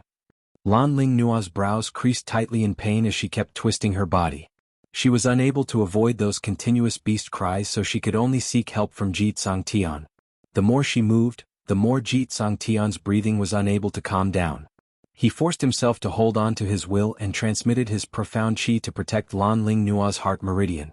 The other members who had fallen to the ground were completely disappointed. His team members, his brothers, all had their hearts shattered by the howling of the beasts, and several of them had even died. However, this regiment commander actually did not have the slightest reaction. He didn't even say a word of concern. In his heart there was only that woman Lan Ling Nua. A brother who had risked his life for him was inferior to a woman? How could these team members remain calm in their hearts? Whereas Ji Tsang Tian didn't feel that there was any problem with his way of doing things. In his eyes, Blue Dragon Mercenary Group was established by him alone, so it was natural for these group members to listen to him. Moreover, from today onwards, Lan Ling Nua was their sister-in-law. Naturally, his sister-in-law was the most important. In order to prevent his beastly nature from being triggered by his beloved woman's delicate body, Ji Tsang Tian turned his gaze towards the battlefield. Then he was stunned. Not only him, the other members of the Blue Dragon Group were all stunned when they saw Yiqing Luo fainting. Their eyes were filled with astonishment and disbelief. The roar of hundreds of beasts would only affect those with lower mystic ranks. Those who were able to reach the 5th level were mostly in the mystic profound realm and above. He wasn't affected much. In the hearts of these group members, these youngsters in the world group were all top-notch prodigies and experts. However, when the 100 beasts cried out, at least half of the 60-odd people were affected. That also meant to say that at least half of the world group's youngsters were mystic profound grade 5 and below. How was this possible? These youths had a tacit understanding of each other and were ruthless. Moreover, they were able to deal with the high-level magical beasts with ease. No matter what, his profound rank should be above the members of the Blue Dragon Group. What shocked them the most was Yiqing Luo. Ever since the incident of snatching that bear beast's corpse, Blue Dragon Group's members had already treated Yiqing Luo as a goddess-like figure. She was strong. He was strong enough to command this powerful mercenary group. Otherwise, how would Yiqing Luo dare to deal with a high-level mirage beast from the 7th level? That was a high-level magical beast, and it was from the 7th level. But, unexpectedly, Yiqing Luo's profound grade was only at the mystic profound 4th grade. This rank in the Blue Dragon Mercenary Group wasn't the lowest mystic rank, but he definitely couldn't be considered as an expert and could only be placed in the reserve team as a substitute member. But they had no choice but to admit that even if it was Ji Tsang Tian, the group leader, personally going up against Yiqing Luo in a one-on-one battle. I'm afraid Jitsang Tian wasn't able to gain any advantage. In the group members' hearts, the feeling towards Yiqing Luo was not something that could be described with the word admiration. The current Yiqing Luo hadn't really fainted. It was pitch black in front of her and a ray of white light flickered, piercing Yiqing Luo's eyes. She wanted to rub her temples, rubbing her glabella to ease the intense pain. But her body wasn't able to move. Her four limbs seemed as though they were shackled as they were extremely stiff. Chapter 605. Her heart was burning like a raging fire. Yiqing Luo was in unbearable pain. Was she afraid of pain? No. In the past, she had endured the pain of having her flesh cut into her bones and didn't make a sound. But she really couldn't endure this kind of intense pain that squeezed her internal organs and ruptured her eardrums. She wanted to cry out, to vent out this pain. But not only was her body unable to move, even her mouth and throat seemed to be glued. Lass, quickly condense your breath. Stay awake. In her ears, Old Man Song's voice seemed to be mixed in with the cries of the beasts. Old Man Song kept shouting and shouting, but Yiqing Luo couldn't hear clearly. Old Man Song repeated it over and over again. After a long time, Yiqing Luo pieced together a complete sentence from the few fragmented words in his words. Yiqing Luo braced her willpower and followed Old Man Song's words, trying hard to condense her breath.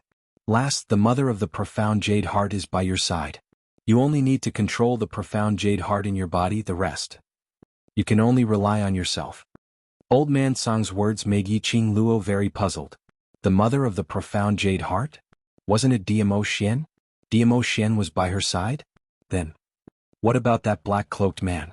Why did he let her control the profound jade heart in her body? Countless questions kept revolving in her mind, expanding and almost about to explode. Yiqing Luo couldn't think any more. A surge of heat surged in her heart and instantly swallowed her consciousness. Ah! A mournful scream overflowed from Yiqing Luo's mouth. Qing Luo! Sister! The few people standing behind Diamo Xian surrounded her and cried out worriedly. They had never heard Yiqing Luo cry out like this. In their hearts, Yiqing Luo had always been a strong girl, strong to the point that she wouldn't cry out in pain. Today when they heard her scream, everyone's heart seemed to be strangled by something, breathing was difficult. The lady in Diamo Xian's arms had pale lips that were devoid of blood, as blood kept gushing out, causing that extremely pale complexion, to add a tinge of bewitching color. Everyone's hearts were trembling. Pairs of hopeful gazes looked towards Diamo Xian. Overlord. He was like a deity, everyone's hope at this moment. The legend of the Nirvana realm, the legendary man. He definitely had a way to save Yiqing Luo. Diamo Xian lowered his eyelids, his curved eyelashes casting a shadow below his eyes. Then he slowly raised his head and looked at Kitty Li. Look at her. His eyes were filled with a thick chill. Kitty Li trembled as she subconsciously walked over and took over Yiqing Luo who was in Diamo Xian's arms. The arch? Xiao Jin realized what Diamo Xian wanted to do and immediately called out to him. But Diamo Xian seemed as though he couldn't hear his voice as he flew towards Child Yin's direction. Xiao Jin chased a few steps forward, but ultimately still stopped. The overlord had pampered Qing Luo in the palm of his hand. Seeing Qing Luo in such a state, the overlord's heart felt worse than anyone else. He wanted to take revenge for Qing Luo. The howls around them continued. Long Yunzhan congealed his senses as he took a deep look at Yiqing Luo. His azure blue eyes were tainted with a chilly glint. Kill. Leave none alive. Leave not a single one alive? Were they going to massacre the 5th level? All the magical beasts who had taken part in this battle? Blue Dragon Group's members all felt that these youngsters had gone mad. Whereas for those youngsters, they clenched their fists tightly as they raised them up. That sonorous and forceful voice kept repeating the same word. Chapter 606. Diamo Xian's sudden attack caused Child Yin, who was still howling in pain, to not notice it at all. That huge mountain-like body fell backwards. The black-cloaked man on his shoulder swiftly leapt up and left Diamo Xian's attack range. Diamo Xian's charming thin lips curled upwards as his eyes were filled with frost, and the attacks in his hands became even more vicious and sharp, pressing towards the black-cloaked man. Earlier when he was battling with the black-cloaked man, Diamo Xian hadn't displayed his full strength. Whereas the current Diamo Xian had apparently started to become serious. The black-cloaked man's original arrogance started to become timid as he fled in all directions. Under the black-cloaked man's summoning, Child Yin speedily climbed up as it stared with its blood-dripping eyes, pouncing towards Diamo Xian. One beast and one man tangled with each other. Long Yunzhan and the others knew that in this kind of battle, there was no chance for them mortals to interfere. If they allowed this bunch of magical beasts to continue howling, it would affect Yi Qing Luo's injuries to a certain extent. He led the world group's youngsters and started killing those howling magical beasts. Yi Qing Luo, who was in the abyss of suffering, struggled in pain, trying to break free from this pain.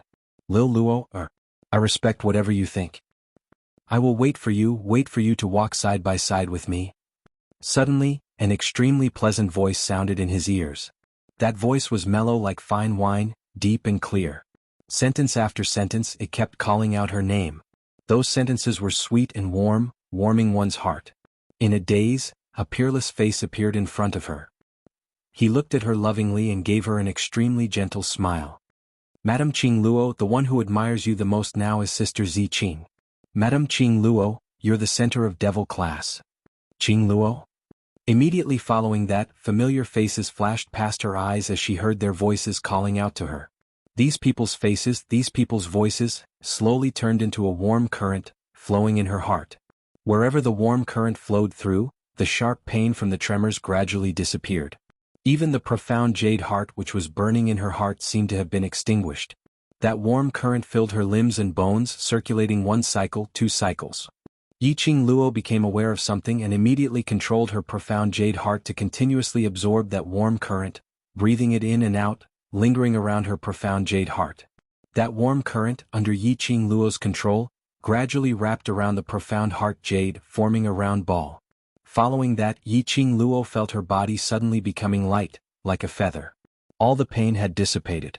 His breathing was smooth and his body was filled with energy. Wave after wave of profound energy flowed continuously within her body. Kitty Li, who was hugging Yi Qing Luo, kept transmitting her profound qi in an attempt to awaken Yi Qing Luo and protect her heart meridians. However, the profound energy that was transmitted seemed to have fallen into a bottomless abyss, and it didn't receive any response at all. Suddenly, Yi Qing Luo's body exploded with an intense light. Immediately following that ray of light directly lifted Yi Qing Luo's body into mid-air. Sister. Kitty Li panicked, her hands didn't even manage to hug Yi Qing Luo tightly. She could only look on helplessly as Yi Qing Luo's body rushed into mid-air. Everyone's gazes were attracted by this dazzling light. Everyone's vision all congregated over. The lady, who was in deep sleep, was surrounded by a violent force, as it kept dancing the lady's long hair which had fallen onto her shoulders. Her fine black hair danced as though it was floating in a dream. Chapter 607. The crowd looked at the lady in mid-air in astonishment. All the profound qi and that dazzling light surged towards the direction of Yi Qing Luo's wrist. Faintly, cherry blossom-like totems could be seen on that slender wrist, which looked extremely flirtatious. What was going on? The youngsters looked at this scene in disbelief. By right, so much profound qi was encircling Yi Qing Luo's surroundings. This should be the trend of her advancing. But these profound qi were not like ordinary cultivators who advanced, which was surging towards the cultivator's profound jade heart, but towards the wrist? While the crowd was puzzled, the black-cloaked man who was dealing with Dmo Xian was in a sorry state with injuries all over his body. The cloak on him had long been damaged, leaving only a veil which covered his entire face. That black-cloaked man had also noticed the situation over here. On seeing the cherry blossom totem on Yi Qing Luo's wrist, he turned stiff. That was impossible. How could it be in Yi Qing Luo's hands? The black-cloaked man stared at that cherry blossom totem in disbelief, as a biting cold glint flashed past his eyes. Qi. After a slight sound came to his ears, the black-cloaked man felt a sharp pain in his chest. The black-cloaked man lowered his eyes and saw a burst of profound qi penetrating through his body from his chest.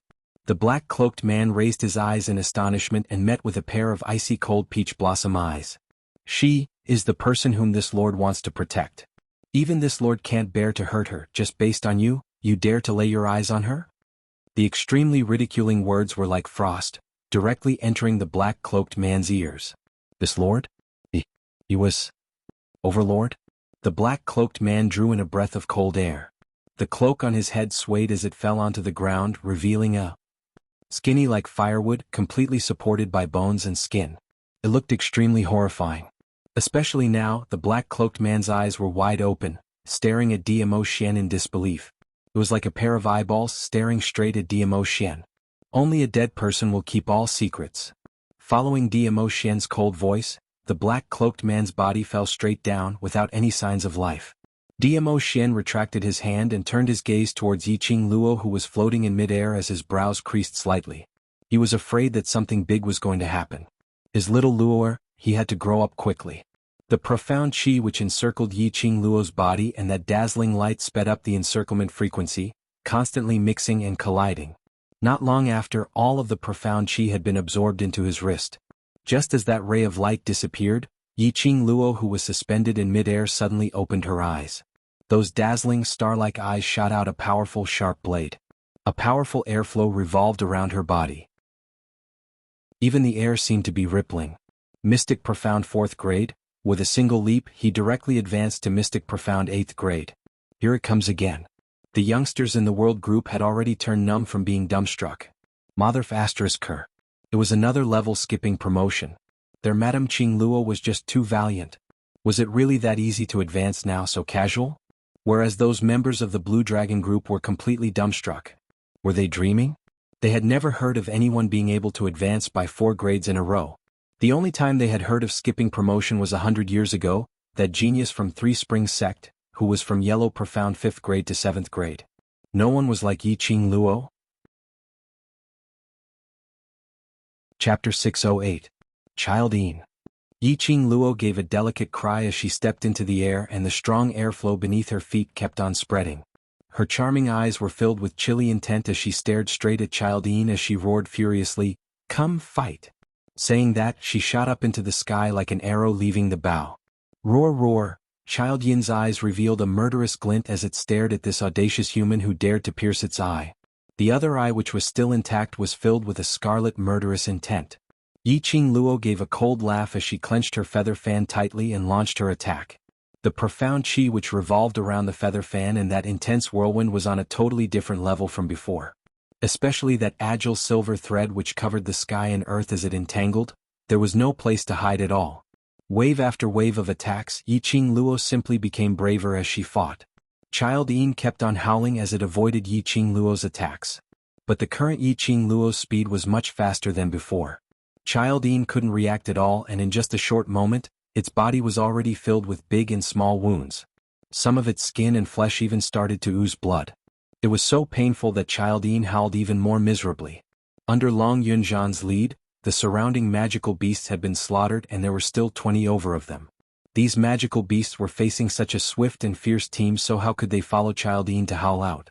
Even if they could howl, there were only 20 over of them left, so they were unable to create that kind of shock earlier. The current Yiqing Luo's body was as light as a feather. She felt that her breathing was getting smoother and smoother as her body became lighter and her speed became faster and faster. Even if she didn't display that set of footwork, her current speed was something which ordinary people absolutely could not chase up to. Her body had undergone a huge change.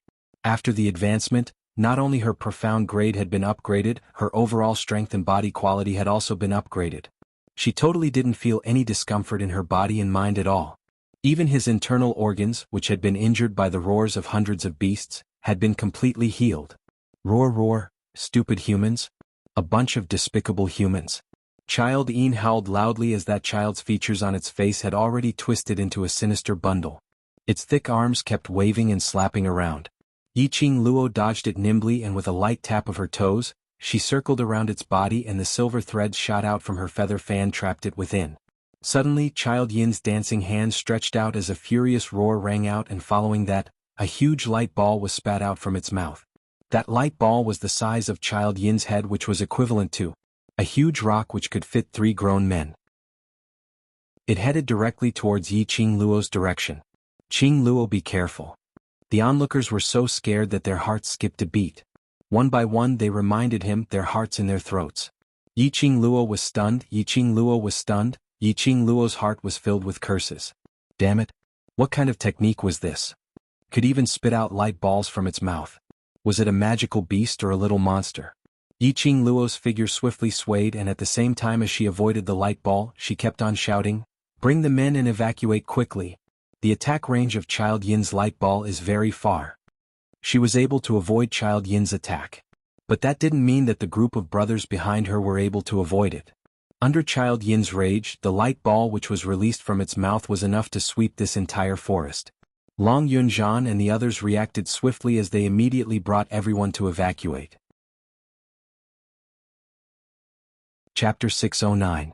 Hence, if a group of people were to arrive at the 5th level to complete a mission, they would probably see this strange scene. In front of them, a large group of mercenaries who were in a sorry state ran forward. Behind them were 20 injured advanced leveled magical beasts as they bared their fangs, howling as they chased after them. But only after running for 100 meters away, Long Yunzhan stopped in his tracks as he raised his hand to shout for them to stop. Following that, all of them turned around and started waving their weapons towards those 20 magical beasts, killing them. This position was out of the shooting range of the light ball, but they were still able to see Yiqing Luo clearly. That stretch of forest had already turned into ruins. The huge light ball exploded on the ground as sand and pebbles flew everywhere as dust curled upwards. The entire magical beast forest shook once again as it shook incessantly. Roar roar! Seeing its own light ball being avoided by Yiqing Luo, Child Yin howled even louder as it pounded its own chest fiercely as it spat out one light ball after another. That's right. One by one. One after another, the huge light ball was like bullets as it bombarded downwards with a pitter-patter. Yiqing Luo avoided the first one and the second light ball followed closely behind. When each light ball crashed onto the ground, it exploded a deep pit as it set off a huge airwave. This airwave also affected Yiqing Luo's performance. Just as Yiqing Luo avoided the third light ball, the airwave behind her directly caused Yiqing Luo's petite body to fall onto the ground. Immediately following that, the fourth light ball struck towards her. Qing Luo. Long Yunzhan and the others stopped their hands which were slashing the magical beasts as they shouted out towards Yiqing Luo's direction. Dead. That little slut is dead. Lan Ling Nua, who was carried in Ji Tsangtian's arms, was filled with joy as she watched Yiqing Luo being swallowed by the light ball as she excitedly hugged Ji Tsangtian's neck tightly.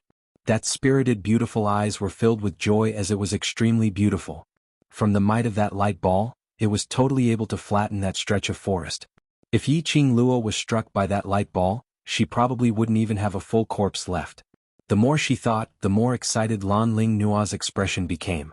She smiled and even smiled as she hugged his neck. Ji Tsangtian's heart was thumping non-stop right now, so why would he care about what Lan Ling Nua said? She nodded in agreement with Lan Ling Nua's words. Yes. It's good that he died. It's good that he died. As long as younger sister Nua is happy. But they didn't know that the surrounding youths were glaring at them as if they were enemies who had killed their fathers. Wretched servant girl, say that one more time. Tong Ziqing took quick steps forward and directly pulled Lan Ling Nua out from Ji Tsangtian's arms. She raised her hand and slapped Lan Ling Nua's face.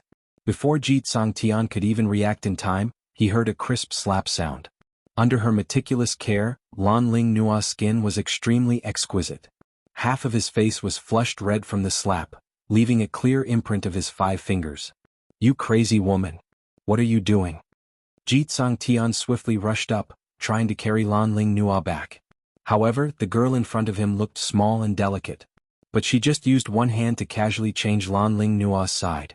Tong Ziqing wasn't appeased as she raised her hand and gave Lan Ling Nua another slap on her left cheek as she scolded, If Qing Luo dies, I'll make your entire Blue Dragon mercenary group accompany her to the grave. These words made Ji Tsangtian's already gloomy face turn even colder. After hitting his woman, they even threatened his mercenary group? Did they really think that his Blue Dragon mercenary group was a bunch of vegetarians? These youngsters were just too arrogant. Chapter 610. Silence. A deathly silence. None of the group members who were standing behind Ji Tsangtian made a move. Ji Tsangtian's brows creased tightly as he looked at Lan Ling Nua's aggrieved look as the rage in his heart surged. Are you all deaf? This group leader says, tie up these people who don't know what's good for them. Save your sister-in-law. He shouted furiously as he turned around and stared at those group members behind him. But he discovered that the remaining 50 group members, other than those 20 people who followed Ji Tsangtian to stay in the array barrier, who were trembling while holding their weapons, not knowing what to do. The other group members all stared at Ji Tsangtian with a furious expression. They simply couldn't understand why their brilliant group leader had turned into this state today. Was it because of Lan Ling Nua, that wretched woman? Some group members couldn't help but burst out, Group leader, the person who doesn't know what's good for her is Princess Ling Nua. It's you. If it wasn't for the world group, if it wasn't for Miss Yi, we would have already become that huge beast, becoming the magical beast's food. We're mercenaries. We're real mercenaries. We will absolutely not do things like biting the hand that feeds us. One after another, the group members started to voice out the unhappiness in their hearts. But they knew clearly in their hearts that in their group leader's heart, Lan Ling Nua was a treasure which no one could taint. They didn't dare to blame everything on Lan Ling Nua, but in their words, the spearhead was pointed towards Lan Ling Nua. After being slapped twice, Lan Ling Nua's cheeks were swollen and red. When had she ever suffered such humiliation? She knew that she wasn't a match for Tong Ziqing, so she didn't dare to retaliate forcefully, only covering her mouth and her cheeks as tears started to flow down. Her mouth would occasionally, affectionately call out "Brother Tsang Tian," looking as pitiful as she could be. When he heard the accusation from his team members, he cried even louder. The surrounding magical beasts had all been killed by the world group's youngsters. Now that they heard Lan Ling Nua's sharp cries, they felt that it was ear-piercing and wanted to slap this lady till she fainted. Their hearts were filled with concern for Yi Qing Luo's safety, and Lan Ling Nua looked like she was at a funeral, so who would feel good about it? Hearing Lan Ling Nua's cries, Ji Tsang Tian's heart ached as he totally didn't realize that it was his own fault, only feeling that his group members had all been brainwashed by the other party. The members who had always obeyed his orders dared to refute him today. They reprimanded him and even indirectly talked about their sister-in-law. If they hadn't been brainwashed by the other party, how could his members have become like this? Good you guys. You dare to resist my orders? You want to join their team, right? Fine. I'll fulfill your wish. Ji Tsang Tian directly tore down the group leader's badge from his chest. The other group members realized what Ji Tsang Tian wanted to do, and their expressions instantly changed. Ji Tsang Tian was trying to make them leave the Blue Dragon group. All of them were Blue Dragon group's elite team, and Ji Tsang Tian was willing to disregard their many years of brotherhood just for a woman? These members were completely disappointed. All of them clenched their fists so tightly that their veins popped out. The way they stared at Lan Ling Nua was as though they were looking at a vixen who could bring calamity to the country and people. Quickly look. Xiao Jin stared at Yi Qing Luo's direction as a glint flashed past his eyes as he cried out in joy. The world group's youngsters weren't in the mood to appreciate this farce. Chapter 6:11. Only to see two figures appearing indistinctly in that dazzling light. Was Diamo Xian. That tall figure, under the pull of the dazzling light, projected a long shadow. Yi Qing Luo was embraced in his arms. Diamo Xian walked out from the light ball in an unhurried and steady manner. The air billows behind him blew up their sleeves and their black hair. Whereas Diamo Xian was still calm and composed as he walked slowly. The world group's youngsters suddenly felt their eyes turning moist. They stared at the two people in the light as their suspenseful hearts finally calmed down. And Rua Pan and Kitty Li were already crying out loud. Luckily nothing happened to their Qing Luo. Luckily the Overlord was by their side. Roar! Child Yin's eyes widened as it looked even more ferocious. Light balls started to spew out from its mouth once again. These two despicable humans actually dared to look down on it? And even dared to turn their backs against it? Child Yin howled, and that fat body which was like a mountain trembled, and following that, an endless stream of light balls were released. This time round, the attack range had obviously expanded. It wanted to annihilate the entire 5th level. Long Yunzhan reacted in time as he swiftly called for everyone to leave at the fastest speed possible. Ah Xian.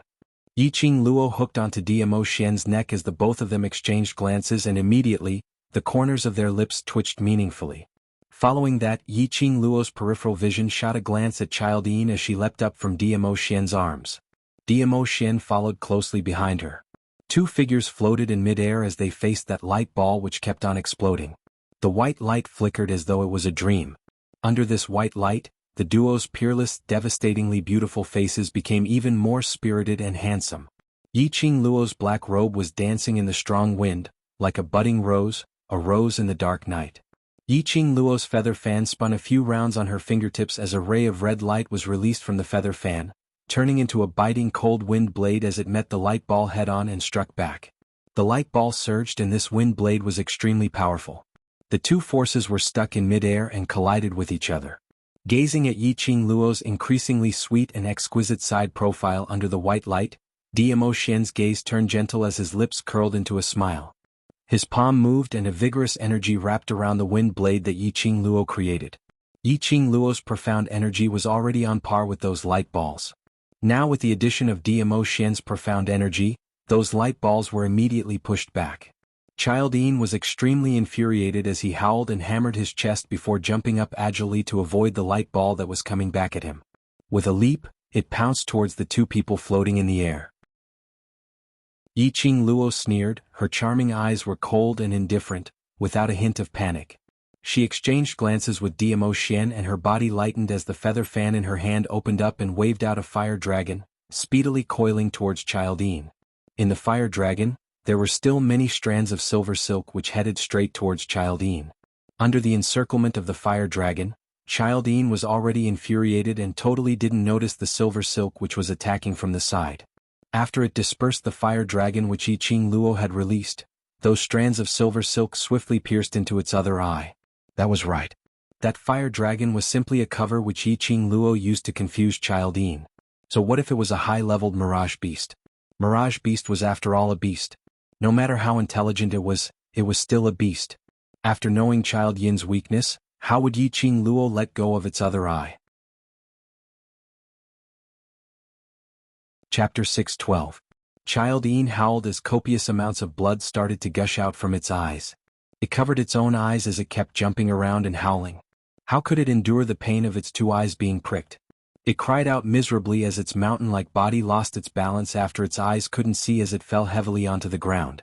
When Long Yunzhan saw that, he had already swiftly listed out a set of battle tactics in his mind as he waved his arm and called out to the World Group's youngsters to swarm forward. The current Childine had already lost half of its battle ability. It wasn't afraid that it was shooting out light balls. Childin's huge body was indeed a great help to it during battles. But after its eyes couldn't see, this assistance became a hindrance.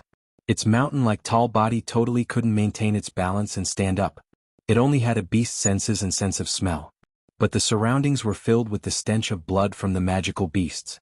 Its ears were filled with the sounds of numerous humans walking around. How could it differentiate? At this moment, Childine could only wait to be captured. Death was just a matter of time. In just a joss stick's time, Childine breathed its last breath amidst the pain. The World Group's youngsters looked at their own hands in disbelief and took another look at Childine who was lying on the ground, still in disbelief. An advanced leveled mirage beast which had walked out from the 7th level. They had killed a 7th level advanced leveled mirage beast? Those who were immersed in joy didn't notice that not too far away, a strange flying insect was flapping its wings as it slowly got closer to that black-cloaked man's corpse. That flying insect stayed on the black-cloaked man's face for a moment. Following that, it extended its two antennae as it slowly probed into the black-cloaked man's eyeball. Using a little strength, it hugged that eyeball and its antennae as it flapped its wings and silently disappeared. The World Group's youngsters sat on the ground as though a heavy burden had been lifted off their shoulders. Everyone were so exhausted that no one could be bothered if what they were sitting on was flat ground or a magical beast's corpse or a pool of blood. They only wanted to sit down and have a good rest. Yiqing Luo's gaze swept past everyone and after ascertaining that no one was seriously injured, she heaved a sigh of relief. She was really worried that because of her insufficient concern, it would cause her own brothers to get hurt. Lulu, distribute the medicinal pills to the brothers to replenish their physical strength. Long Yunzhan glanced at Baiming Lulu. Baiming Lulu nodded, took out a palm-sized jade bottle from her bosom, and began to distribute the medicinal pills one by one. This was the medicinal pill which Yiqing Luo had discussed with Baiming Lulu last night to prepare. These elixirs were low-grade elixirs that could only replenish one's strength. Generally speaking, Yiqing Luo didn't advocate the use of this medicinal pill. After all, an expert could not completely rely on elixirs. There would always be a time when one would run out of medicinal pills, and there would always be a time when one would forget to bring medicinal pills. It was extremely important for an expert to know how to adjust his body's constitution and quickly replenish his stamina so that he could focus on the next battle. Yiqing Luo asked Baiming Lulu to bring it along as a backup. This was an accident. He had not expected that a 7th level Childine would appear in the 5th level. The youths must have exhausted all their energy. Thinking of that slender figure which he saw among the group of beasts, Yiqing Luo's heart had an uneasy premonition. For safety's sake, it was better to maintain his strength. There would always be accidents in everything. After she finished distributing the medicinal pills, Yiqing Luo took a look at the Blue Dragon Group's members who were sitting by the side with an ugly expression and then looked at Ji Tsang Tian who was coaxing the lady in his arms. Chapter 613. Baiming Lu lowered her head and took a look at the medicine bottle in her hands as she unwillingly pursed her lips. Towards Lan Ling Nua's earlier performance, she already bore a grudge against Lan Ling Nua. Although the medicinal pill in her hands was merely a low-grade medicinal pill, but even if it was just a stalk of grass, Baiming Lu wasn't willing to give it to the Blue Dragon mercenary group. Lu. Yiqing Luo shook her head at Baiming Lu. Baiming Lu pouted her lips as she felt displeased, but she understood that Yiqing Luo's decision naturally had her own reasons. She held onto the medicinal bottle as she walked over unwillingly. Lan Ling Nua was nestled in Ji Tsang Tian's arms, enjoying Ji Tsang Tian's gentle care, and on seeing Baiming Lu holding the medicine bottle over, her expression instantly turned unhappy. Are you trying to poison us? I'm telling you, our Blue Dragon mercenary group will absolutely not take your things. The group members who originally stood up and were preparing to receive the medicinal pills instantly froze in midair. The polite smiles on their faces also froze. After all, previously Ji Tsang Tian wanted to kick them out of the Blue Dragon group because of Lan Ling Nua. Now that Lan Ling Nua had spoken out, the group members didn't know whether to receive or not to receive the medicinal pills, making it rather awkward. The youngsters in the world group who had swallowed the energy-replenishing medicinal pills all stood up from the ground as they gripped the weapons in their hands tightly, wishing that they could charge up and chop that woman into pieces. Earlier Lan Ling Nua's delighted look towards Yiqing Luo's death had completely infuriated the world group's youngsters. If it wasn't for Yiqing Luo who stopped them, they would absolutely teach Lan Ling Nua a lesson. Take it. Baiming Lu suppressed the displeasure in her heart as her willowy brows creased slightly as she arrogantly stuffed the medicinal pills into the group members' hands. Lan Ling Nua suddenly pushed Ji Tsang Tian aside as she stood up. You guys are definitely up to no good. Trying to poison us? No way. Lan Ling Nua not only hated Yiqing Luo, she also hated everyone in the world group. From what she saw, these ladies who got close to the Blue Dragon group were all trying to climb onto Ji Tsang Tian, trying to snatch her man. Even if she didn't like Ji Tsang Tian, but Ji Tsang Tian could only like her. Lan Ling Nua's gaze unknowingly fell onto that man who surrounded Yiqing Luo and asked about her well-being, his eyes filled with adoration. Her 5 fingers, which were hanging by the side of her body, curled up tightly one by one. All the men should be surrounding her. Ji Tsang Tian paid full attention to Lan Ling Nua, so naturally he saw her little actions. Looking at the way she looked at Diamo Xian, his heart tightened. Men were like this.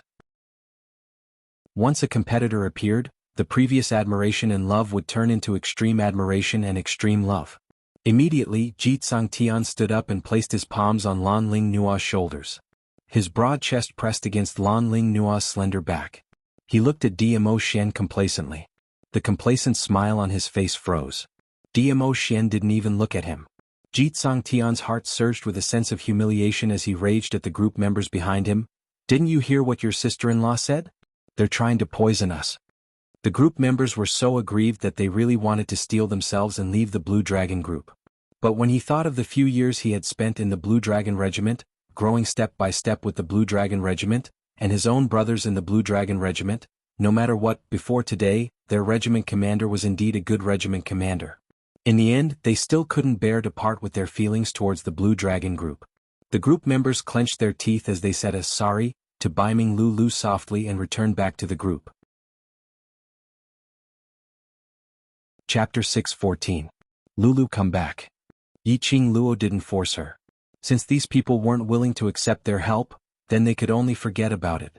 Yen Xiaoyi's spirited eyes were filled with rage as she clenched her fists tightly. Qing Luo, they're simply too much. That slut only knows how to stir up trouble. Isn't she just jealous that sister is prettier than her? Li Mao's lips curled upwards in disdain. As a half-human half-beast, especially a cat beast, Li Mao was able to sense a human's emotions at the first instance. Tong Ziqing's cold face revealed disdain. They want to measure the heart of a gentleman with the yardstick of a villain. Later when they meet with danger, no one is allowed to lend a helping hand. Tong Ziqing's voice wasn't loud, but it absolutely wasn't soft either. These words, which were filled with disdain, were clearly transmitted to Blue Dragon Group. Lan Ling Nua gave a cold harumph. Who needs your help? As for you guys, don't cry to us for help. Blue Dragon Group's members all looked at Lan Ling Nuo as though they were looking at an idiot. Was there really nothing wrong with this princess's brain? Earlier in that dangerous situation, their 100 brothers were now left with 40 over people. If it wasn't for the World Group's youngsters, none of them would be left. They had already walked on the edge of life and death, and she still hadn't realized the current situation? Human nature was like this. When you liked someone, no matter what the other party said or did, you would feel that what he said or did was right. Whereas when you really hated someone, no matter what he said or did, it would be a capital word, no. Shun. Previously, because of Jit Song Tian, they felt that Lan Ling Nuo was as beautiful as a goddess. But now, because of Jit Song Tian, they felt that Lan Ling Nuo was a source of trouble. 50 over brothers' deaths were all caused by Lan Ling Nuo. Yiqing Luo now completely believed in Lan Ling Nuo's princess identity. Damn it. Her princess illness was beyond cure. A bunch of idiots, medicinal pills poured out from the same bottle, we can eat it, but to them it's poison. Her. Xiao Jin spat out fiercely. Each of you speak less. Long Yunzhan, who had replenished his physical strength, slowly opened his eyes. Deep blue ripples appeared at the bottom of his eyes, forming circles of ripples. Qing Luo has already done what she should do. As for whether to accept it or not, that's their business. As soon as the regiment commander spoke, everyone's indignation instantly subsided. After sitting quietly for a moment, Yiqing Luo stood up and walked towards Child Yin's corpse. There were definitely magicite gems in the brains of high-level mirage beasts. Not only could his flesh and bones be used to forge superior-grade equipment, but he could also forge pills rich in spiritual energy. Also, the blood in Child Yin's body was also an excellent medicine catalyst. Yiqing Luo naturally wouldn't let Child Yin's corpse be wasted here. Just as they got nearer to Child Yin, they heard Jit Song Tian's furious howl. You want to keep the huge beast's corpse for yourself? As a group leader for over 10 years, Jit Song Tian naturally understood how valuable a high-leveled mirage beast from the 7th level was. How could he possibly let Yiqing Luo monopolize it all? Especially the high-grade mirage beast. There were magic crystals worth thousands of gold in their heads. Naturally, Jit Song Tian had already gone through a meticulous calculation in his mind. The World Group's youngsters had just gone through a great battle with Child Yin and killed hundreds of mid- and advanced-leveled magical beasts, exhausting too much of their profound energy, so their profound heart jade would definitely dry up. Even if the World Group had 60 over people, the current them absolutely could not be compared to the members on his side. Chapter 6:15. Yiqing Luo's lips twitched as she glanced sideways at Jit Song Tian with a smile which didn't look like a smile. Blue Dragon Group leader's meaning is, you also want to split Child Yin's corpse? Jit Song Tian straightened his back. That's of course. The huge beast's death, our Blue Dragon Group has contributed quite a bit. Pausing for a moment, he turned back and swept a glance at the group members behind him as his confidence increased. Moreover, our Blue Dragon Group has lost 50 over brothers while none of you have died. That's enough to show how much we have contributed. Blue Dragon Group's members all opened their eyes wide. The World Group's youngsters all had a cursing expression on their faces. Damn it. They knew Jit Song Tian was shameless, but they didn't know that he was this shameless. He was simply shameless. He could even say such shameless words. Yiqing Luo's lips curled into a chilly smile as her fingertip hooked slightly. A petite and adorable fox and a petite leopard jumped onto Yiqing Luo's arms and stood on her shoulders, one on the left and one on the right. On the backs of these two little war pets hung a space bag, and there were several pieces of magical beast cores in their mouths. Under everyone's gaze, they openly spat them into the space bag. This time round, the group of members who were rather speechless towards their own group leader started staring at that bag of magical beast cores. That's right. There were also magical beast cores. Earlier there were a total of 200 over intermediate and advanced leveled magical beasts, so there might even be magic crystal stones. They were only thinking of preserving their lives and had totally forgotten about this matter. They had not expected. Yiqing Luo actually asked her two war pets to go pick up those magical beast cores. The one with the biggest reaction was Lan Ling Nuo. Slut. You actually dare to steal the magical beast cores behind our backs. Quickly pass the magical beast cores to us. Otherwise, don't blame us Blue Dragon Group for not standing on ceremony. The other members were also a little displeased in their hearts. Although towards Yiqing Luo and the others, they were filled with admiration. But earlier those magical beasts, they had indeed put in some effort. Moreover, these magical beast cores might possibly contain magic crystal stones, which was a huge sum of money. People's hearts were easily swayed by money. This was human nature. One of the group members who had joined in the battle earlier turned towards Yi Qing Luo's direction and said, "Miss Yi, although the group leader's words are a little harsh, but it's not without reason. Everyone here are people who had joined in the battle, these magic cores. Magic crystals should be split amongst us." Yi Qing Luo retrieved the space bag from Shiju's back and immediately grabbed a handful of it. The magic core in her palm shone brightly. The corners of her mouth curled up slightly, and her eyes were tainted with some mockery. "Originally, I had indeed intended to divide these demon cores equally, but seeing the leader of your esteemed group eating in such an unsightly manner made me lose my appetite." Soon after, with a wave of her hand, the monster core in her hand was thrown towards the small stream beside her. Pieces of monster cores fell into the edge of the stream. He could vaguely see that there were 2 mana crystals mixed in. Mana stones. That was a mana stone. Wasn't it a little too casual to throw it away just like that? "Even if I throw it away, I don't want to give it to you." Yi Qing Luo looked at Ji Tsangtian, who was staring at the stream with a steely green expression as she gave a charming smile. "I hate being forced the most." Lanling Nua stood up in a flustered and exasperated manner as she walked over and pushed Yi Qing Luo fiercely. "You slut! You snatched our bear beast's corpse and now you still want to forcefully occupy the huge beast's corpse.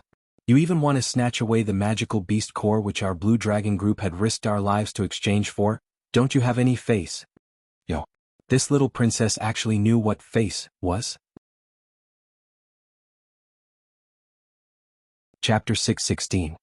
His 5 fingers clenched tightly, and scarlet traces appeared on his plain white wrist. Yi Qing Luo leaned close to Lanling Nua's face, as a pair of bewitching eyes looked at her coldly with that arrogance.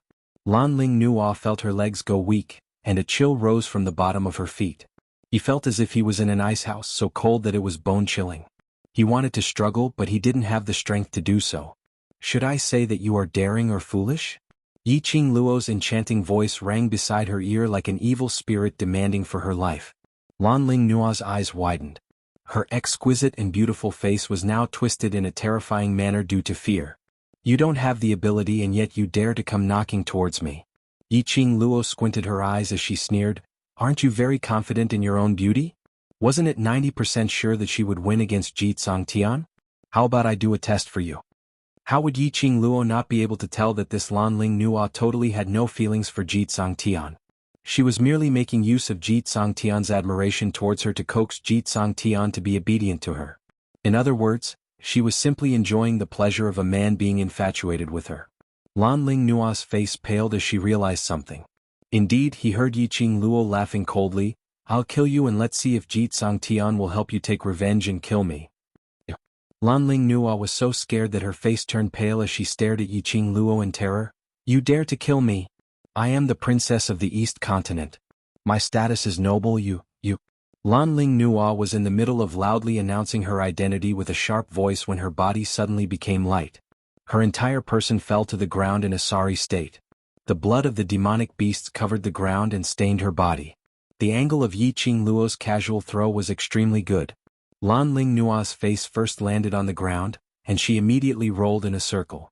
She collided with the corpse of a magical beast at the side, and coincidentally buried herself in the wound of the magical beast's corpse. When Lanling Nua's stomach churned from the smell of blood, she lifted her head. Her head was almost completely covered in blood. Just the thought of a bloody head sent chills down his spine. Lanling Nua's vision was filled with the color of blood. Her entire head was covered in mucus and blood, which flowed down her face continuously. She hugged her own face, screaming as she tried to run towards Ji Tsangtian's direction. Although the members of the Blue Dragon group had been through many battlefields and had seen many dead people, they were still shocked when they saw a bloody man charging at them. One by one they dispersed. No one dared to get close to her. "Aren't you trying to distort the truth? Aren't you trying to forcefully eat something that doesn't belong to you? Don't you like monster cores? As their sister-in-law, if I don't do something for them, how can I convince the public?" Yi Qing Luo's chilly voice had a hint of ridicule in it. Following that, the feather fan in Yi Qing Luo's hand shook slightly and a ray of red light suddenly lifted Lanling Nua's body up. Plop. Lanling Nua's entire body plunged into the stream. The stream was instantly dyed red. As a princess, Lanling Nua naturally knew how to swim. But right now Lan Ling Nua's beautiful face had been ruined by Yi Qing Luo, and she was suddenly thrown into the middle of the stream, so how would she be able to react in time? She flopped around for a while and sunk into the water. Yi Qing Luo's sweet voice was heard from the shore. "It's just a slight effort, no need to thank me." Thank? It was already not bad that she didn't kill her. Jitsang Tian was so angry that his entire face turned black as charcoal, as he trembled all over. This woman was simply too arrogant. Chapter 6:17.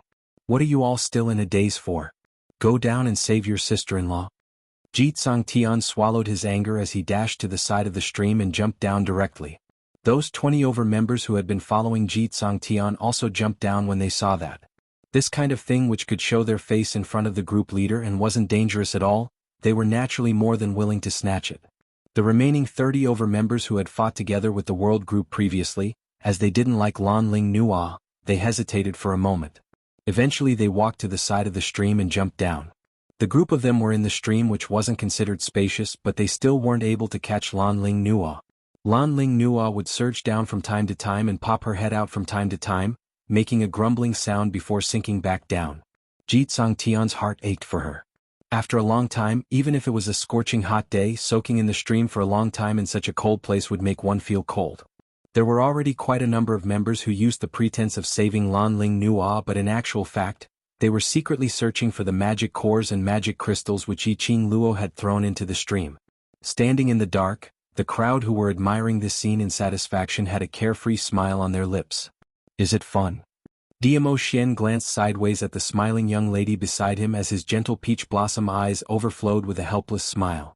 Yi Qing Luo's brows rose slightly as she rested her head on his shoulder. It's fun.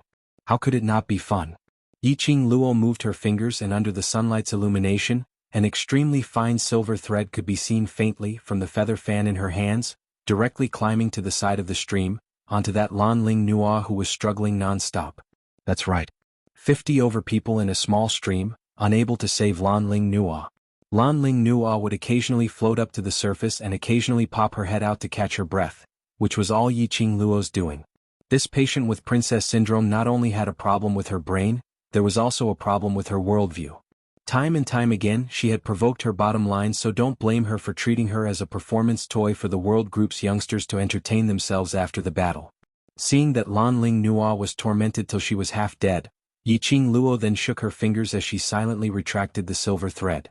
Following that, she put on an innocent and comfortable look as she leaned on Diamo Xian's shoulder, smiling like a flower. Without the control of the silver threads, Lan Ling Nua was quickly rescued ashore. After soaking in the water for the time it takes to brew a cup of tea, the blood on her head had been washed away, but she had already fallen into a coma. She was even shivering non-stop. It was obvious that she had been soaked in the water. The exquisite makeup on her face was washed away. Although her facial features were exquisite, they weren't as stunning as before. Jitsang Tian hugged Lan Ling Nua tightly, but he was also drenched, so how could he warm Lan Ling Nua? They also didn't have the habit of bringing spare clothes out for missions. Jitsang Tian touched Lan Ling Nua's forehead and it burned his palm. It was obvious that he had caught a cold. He took out his interspatial pocket and rummaged through it for pills. However, the medicinal pills he brought out were all for treating injuries. There were no medicinal pills for treating colds. Lan Ling Nua shivered unconsciously and kept shouting that she was cold. Her soft and delicate body continuously rubbed against his chest. If this dragged on, Lan Ling Nua might not be able to hold on any longer. At least, he had to let Lan Ling Nua change into a set of clean clothes. Jitsang Tian bit his lips tightly as he hesitated in his heart for some time. In the end, he still couldn't bear to see his beloved woman suffer as he looked towards Yi Qing Luo and the others. Take off your clothes. She had to admit that this Jitsang Tian's prince syndrome was rather serious. Things had already come to this stage and he still used a commanding tone to speak to her. Chapter 6:18. Jitsang Tian clenched his fists tightly. You're the one who threw Sister Nua into the stream. Shouldn't we take responsibility? Yi Qing Luo seemed as though she had heard the funniest joke in the world as she clutched her tummy and burst out laughing. Your sister Nua cares so much about her appearance. I'm just trying to make her face a little cleaner. Pausing for a moment, Yi Qing Luo placed her feather fan on her lips as her vision swept past those group members who were like drowning dogs. What's more, as your woman and their sister-in-law, I should at least contribute to your mercenary group. Ji Tsang Tian said angrily, whether or not Sister Nua wants to contribute to the Blue Dragon group is our group's matter, what has it got to do with you? Yi Qing Luo nodded in realization, oh yes, it has nothing to do with us. After saying that, she stretched her limbs and turned to look at her brothers. The farce is over. Let's go and let's continue with our quest. The youngsters of the world group stood up in an orderly manner. Ji Tsang Tian clenched his teeth as he couldn't wait to rush up and dismember Yi Qing Luo into 1,000 pieces. But looking at the woman in his arms who was losing consciousness, he gritted his teeth and suppressed his anger. He then softened his tone, Miss Yi, it was my fault for using the wrong words. Could you please be magnanimous and let me borrow some clothes for Sister Nua? Standing at the side, the members who were wringing their drenched clothes had an indescribable feeling in their hearts. In their eyes, the high and mighty regiment commander had lost his brilliance and prestige for the sake of a woman. Now he had even thrown away his own pride. They were conflicted. On the one hand he was bitterly disappointed in his regiment commander, but on the other hand he remembered the trials and tribulations they had gone through together. On one hand he wanted to leave the Blue Dragon group, but on the other hand he couldn't give up his feelings for the group. As a result, compared to their regiment commander's displeasure, they hated Lan Ling Nua even more. They secretly swore that if Lan Ling Nua dared to be disloyal to their group leader, even if they had to bear the consequences of being kicked out of Blue Dragon mercenary group, they would kill Lan Ling Nua. Miss Yi, we don't want those demon cores anymore. If you have extra clothes, just lend us one. One by one the group members started to plead. Ji Tsang Tian stared fiercely at the group member who said that as he opened his mouth to stop him. But on seeing Yi Qing Luo's disdainful gaze, he instantly shut his mouth. Now he was the one who needed her help. He could give up on the magic cores. He could give up on the mana crystals. But Lan Ling Nua must not be allowed to die. Originally he thought that Yi Qing Luo would be extremely difficult to deal with, even taking the opportunity to humiliate him, so Ji Tsang Tian was already mentally prepared. However, Yi Qing Luo only revealed a difficult expression, propped her chin and pondered for a moment. Actually, it's just a piece of clothing. It's not impossible. Ji Tsang Tian suddenly raised his head.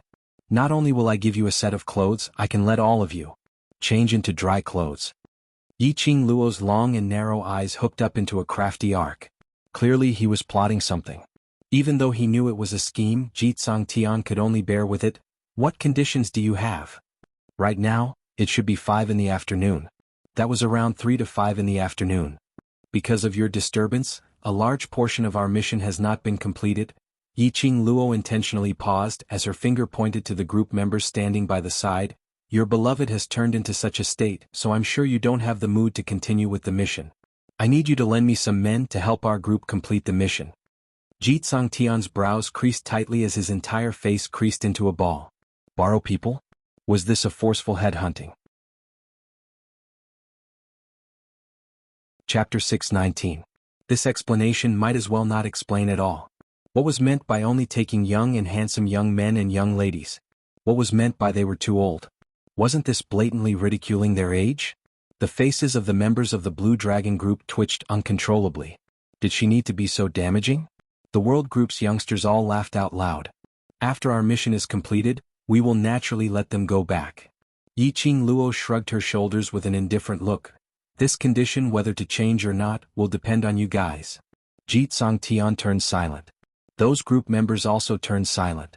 Yi Qing Luo had been paying attention to them all the time.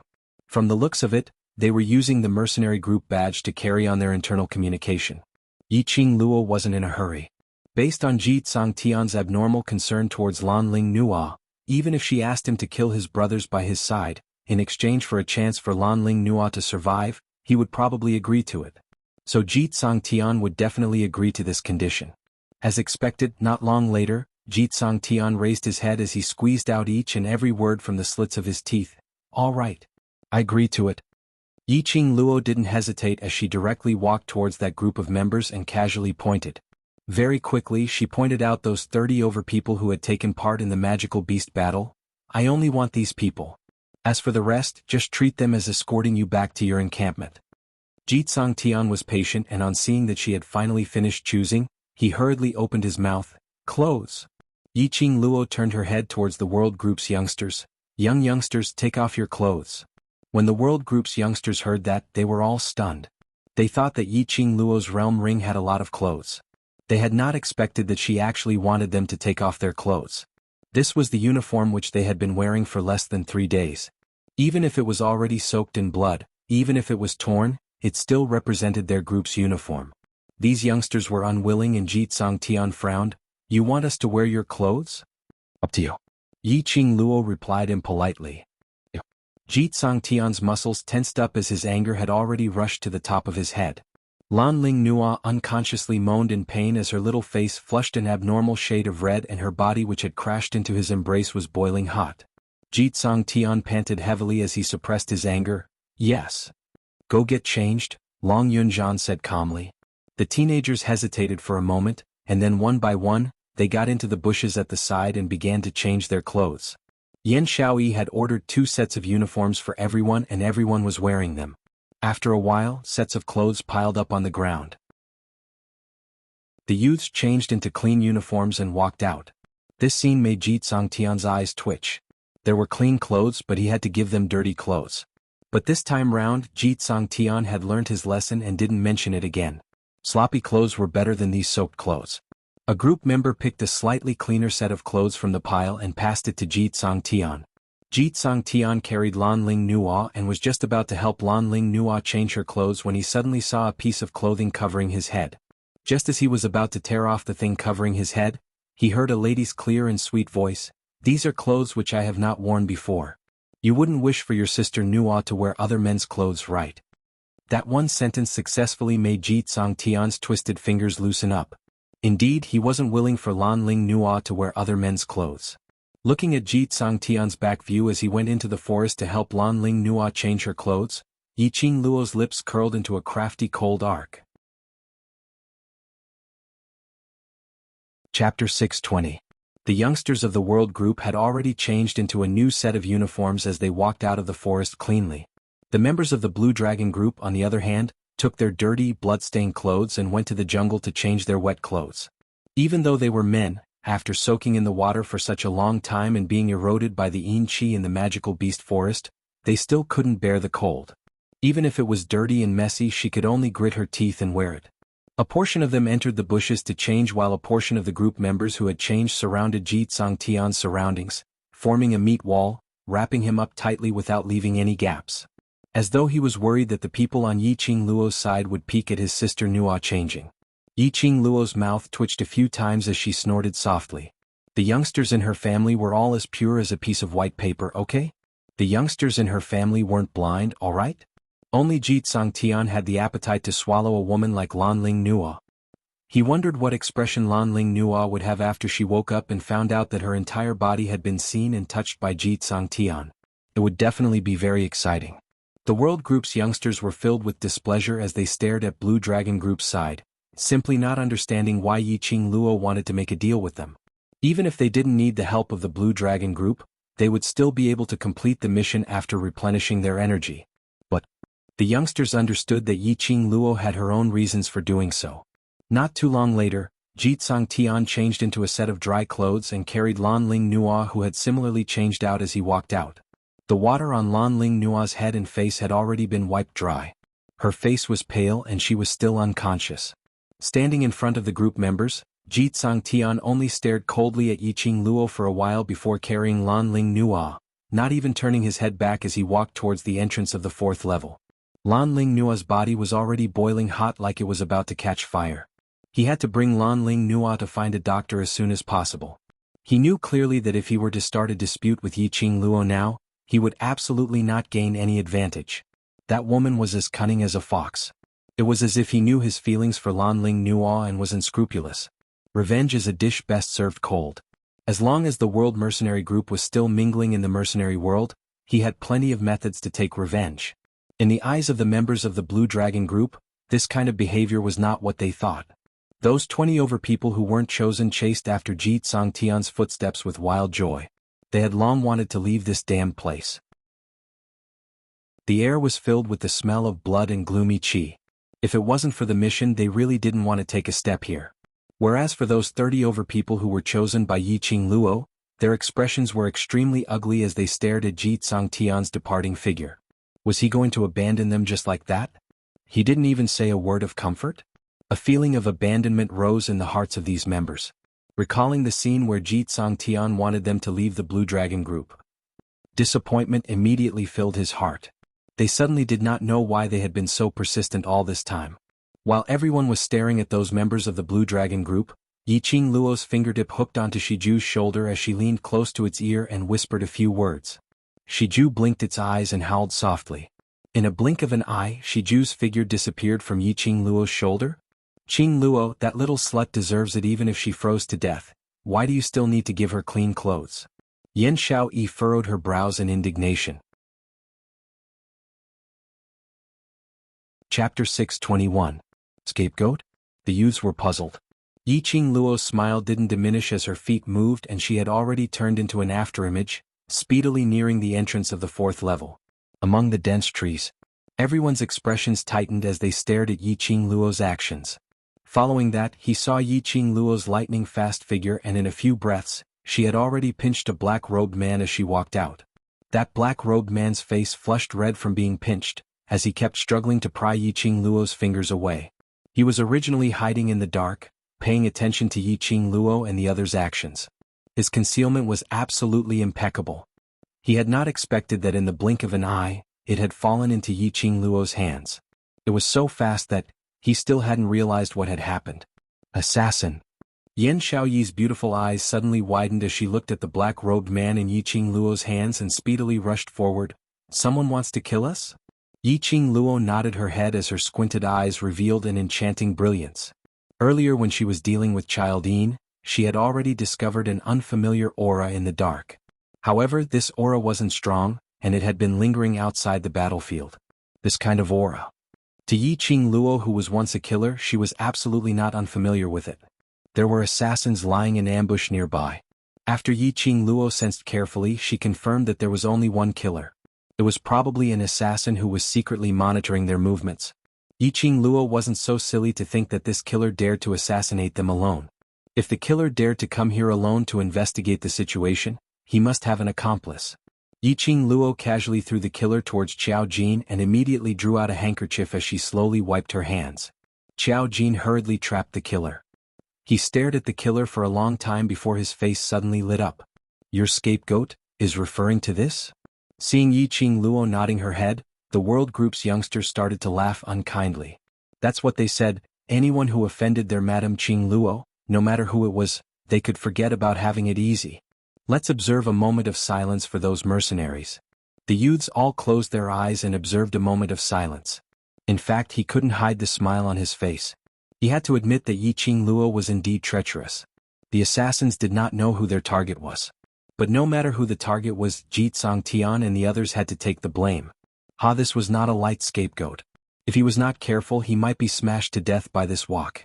If the killer's target was the World Group, when Ji Tian and the others left the Magic Beast Forest, they would definitely be surrounded by those killers. If the killer's target was the World Group or Yiqing Luo, Ji Tian and the others had left the Magic Beast Forest and they were wearing the World Group's uniform. Those killers wouldn't care if Ji Tian and the others were from the World Group, as they would definitely make a move on them who were wearing the World Group's uniform. If it wasn't for the fact that she had already planned it out in her heart, how would she possibly be so kind as to make a deal with Ji Tian? Ji Tian's entire heart was on Lan Ling Nuo, and if it was as expected after meeting the killers, he would definitely abandon those group members and leave on his own. As for the remaining members, they looked like cowards who were afraid of death. After being abandoned by Ji Tian, their hearts were in a mess, so not many of them would be able to survive. As for the reason why they chose these members of the Blue Dragon Corps, she had once said that she admired capable people. These cultivators all had a pure and innocent heart, but their ability had been buried by Ji Tian, that person who had high expectations but low ability. And most importantly, Chapter 622. When Blue Dragon Group's 30 over members heard that, their expressions instantly changed as they swiftly turned around, wanting to save Ji Tian and his group of brothers. Stand right there. A chilly command was heard, making one shudder. Those 30 over members subconsciously stopped in their tracks as their bodies stiffened, not daring to move. Yiqing Luo walked slowly towards them as her devastatingly beautiful face was masked with a faint layer of frost. Step by step, she walked extremely slowly. Every single step she took made an extremely soft sound. In those members' ears, it was as though that step had stepped on the bottom of their hearts. Heavy, powerless, unable to resist. Yiqing Luo's eyes were like ice as she calmly glanced at them. Your group leader has already handed over your authority in the magic beast forest to me.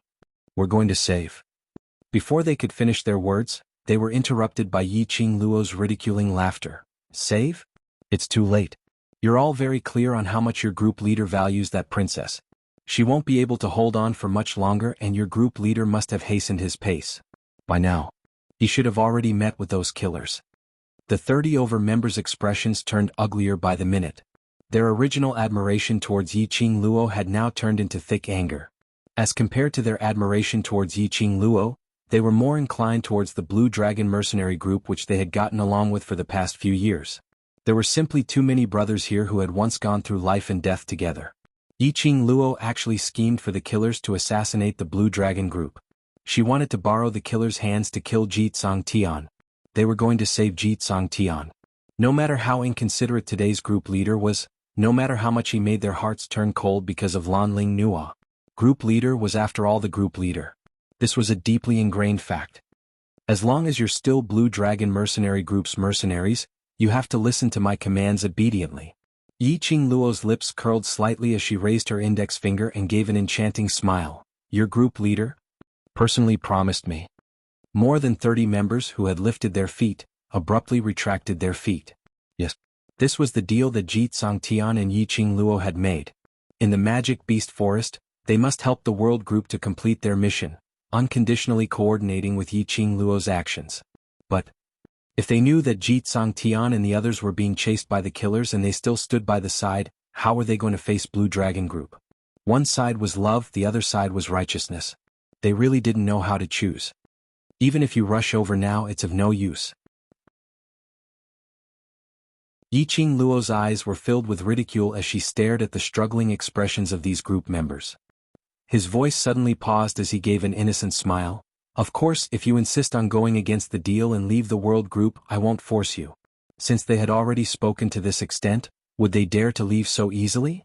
Blue Dragon Mercenary Group was preparing to upgrade to a Silver Plate Mercenary Group, and they must not have any negative comments. They had totally witnessed Yiqing Luo's mouth. If they really left now to save Jitsang Tian and the others, Yiqing Luo could totally spread the news of Blue Dragon Group violating the deal. At that time, when the Mercenary Union was reviewing the Mercenary Group's promotion, if they discovered this dark secret, it was very likely that the Mercenary Group's promotion would fail. Thinking of this, they gritted their teeth and suppressed the displeasure in their hearts. They stood where they were and did not mention anything about leaving. Chapter 623. The black-robed man struggled with all his might as his eyes opened wide, revealing a ferocious gaze as he bared his teeth in an attempt to intimidate Xiao Jin.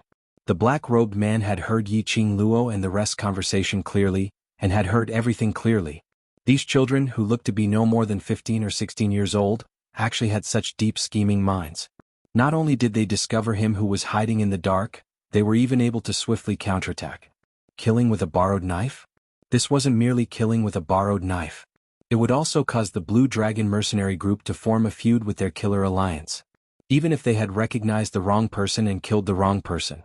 But in Jitsang Tian's eyes, he would definitely ascertain that these killers were here for him, Jitsang Tian.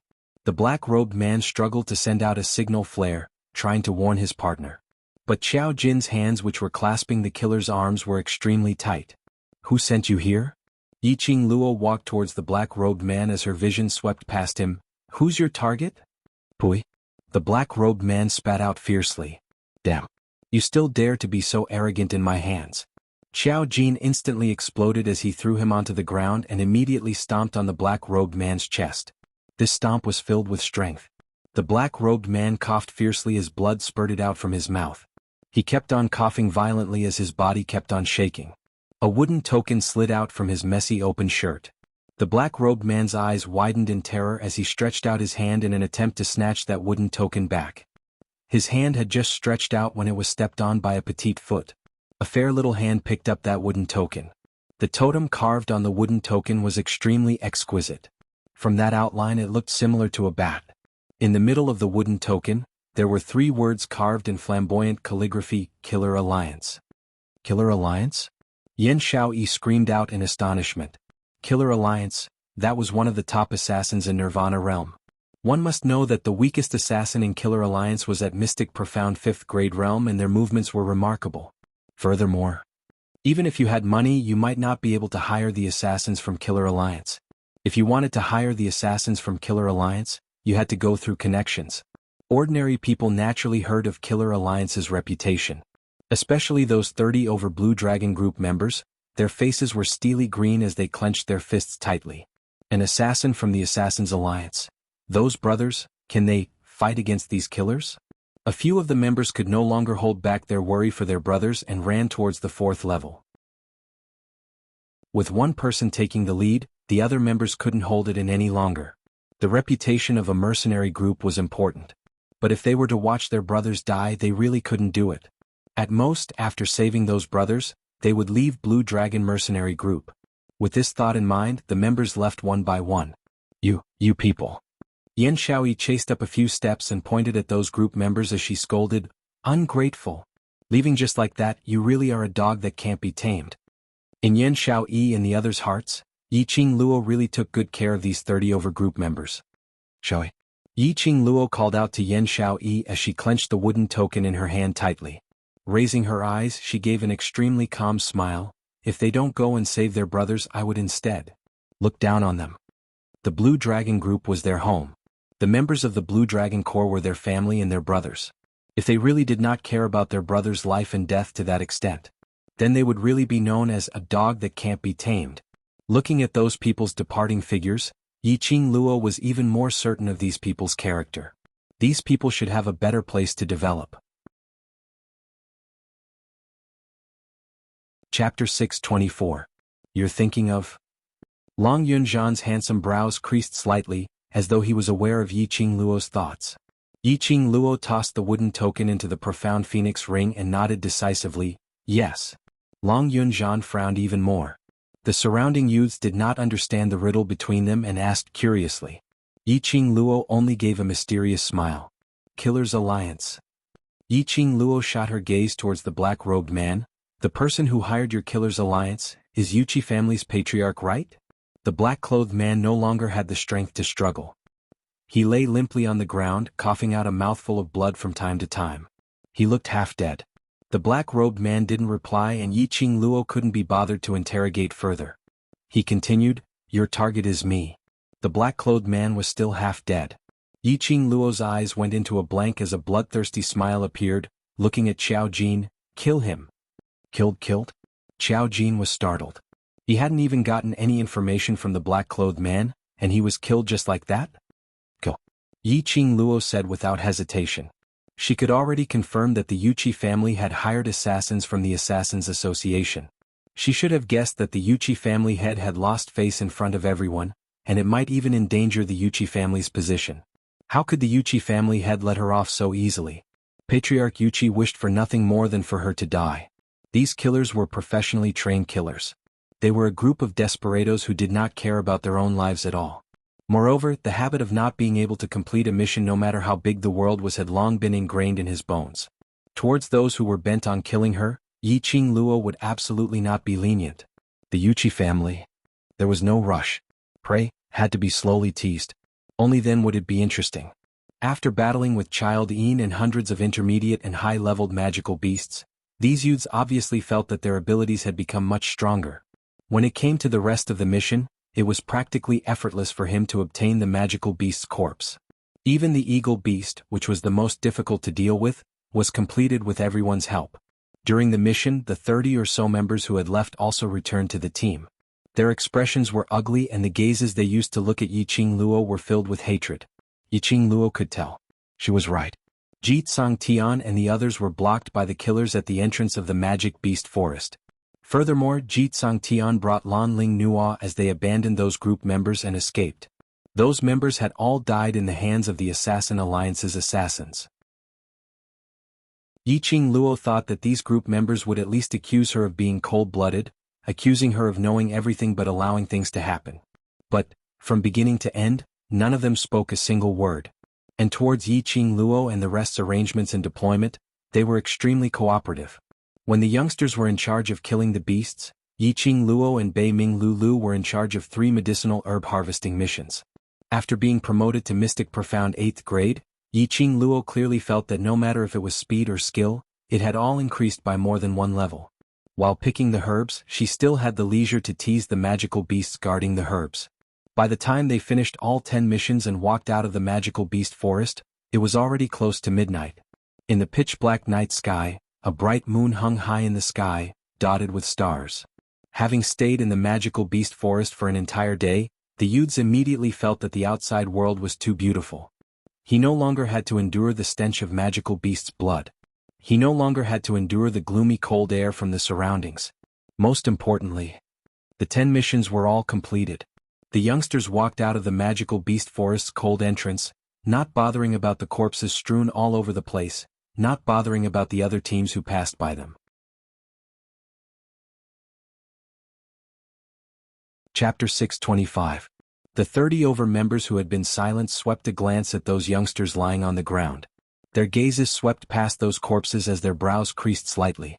Following that, they cupped their fists in a manner that wasn't considered polite but wasn't lacking in manners. Since your group's mission has been completed, we've also completed the transaction between the 2 groups, so we shall take our leave now. Saying that, the group of them turned around and left. Wait a minute. Yi Qing Luo's clear voice was like a pearl falling on a plate as it reverberated in this silent and spacious magic beast forest entrance. 30 members stopped in their tracks. Does Miss Yi have any other instructions? Their words had pulled the distance between the 2 of them apart, as though they didn't want to be involved with Yi Qing Luo at all. Admiring someone was easy. Hating someone was also very easy. At this very moment, in the 30 members' eyes, Yi Qing Luo was an extremely vicious lady who was adept at scheming. In order to protect herself, she didn't mind sacrificing other people's lives. Yi Qing Luo seemed as though she couldn't see the disdain and disgust in the members' eyes as she revealed a sweet smile and took out a piece of Shen paper and a pen from the profound phoenix ring. She picked up the pen and wrote the world group's 3 words on the Shen paper and immediately removed the mercenary group badge. Twisting the pin on the mercenary group badge, it was a symbol of vice group leader's seal. Yi Qing Luo stamped the top of the Shen paper and her slender fingers folded the Shen paper neatly as she passed it to those members. The leader's expression changed as his brows furrowed. What do you mean by this? A piece of Shen paper stamped with vice group leader's badge meant that she wanted to poach them openly? Didn't she despise them for being too old? Their looks weren't high enough? Yi Qing Luo smiled charmingly as her long and narrow eyes revealed a captivating charm. As you think. This was the first time they saw someone poaching other mercenary groups' mercenaries in such an open and above-board manner. Give up, we are Blue Dragon Mercenary Group's mercenaries, we will only. Don't be in a hurry to reject me. Yi Qing Luo interrupted the members' oaths with a smiling face as her fair fingers waved the Shen paper. I admire your characters and am extremely interested in unpolished jades like you. The faces of more than 30 members twisted. Since they were unpolished jade, what was there to admire? Weren't they supposed to boast about it when they were poaching people? What kind of disparagement was this? You need to polish yourselves. You need to find the right way to guide them. Yi Qing Luo ignored the expressions on their faces as she said word by word, this is the proof that I'm giving you. You can keep it first, perhaps. You might need it in future. Of course, if you're completely sure that you want to place your future and your life on the Blue Dragon Mercenary Group, then you can directly tear this piece of paper. The leader of the group stared at the paper with a hesitant expression. Listening to a 15-year-old girl say in an extremely mature manner that she wanted to guide them and polish them, this piece of unpolished jade. This feeling, it was so King strange. However, none of them could refute him.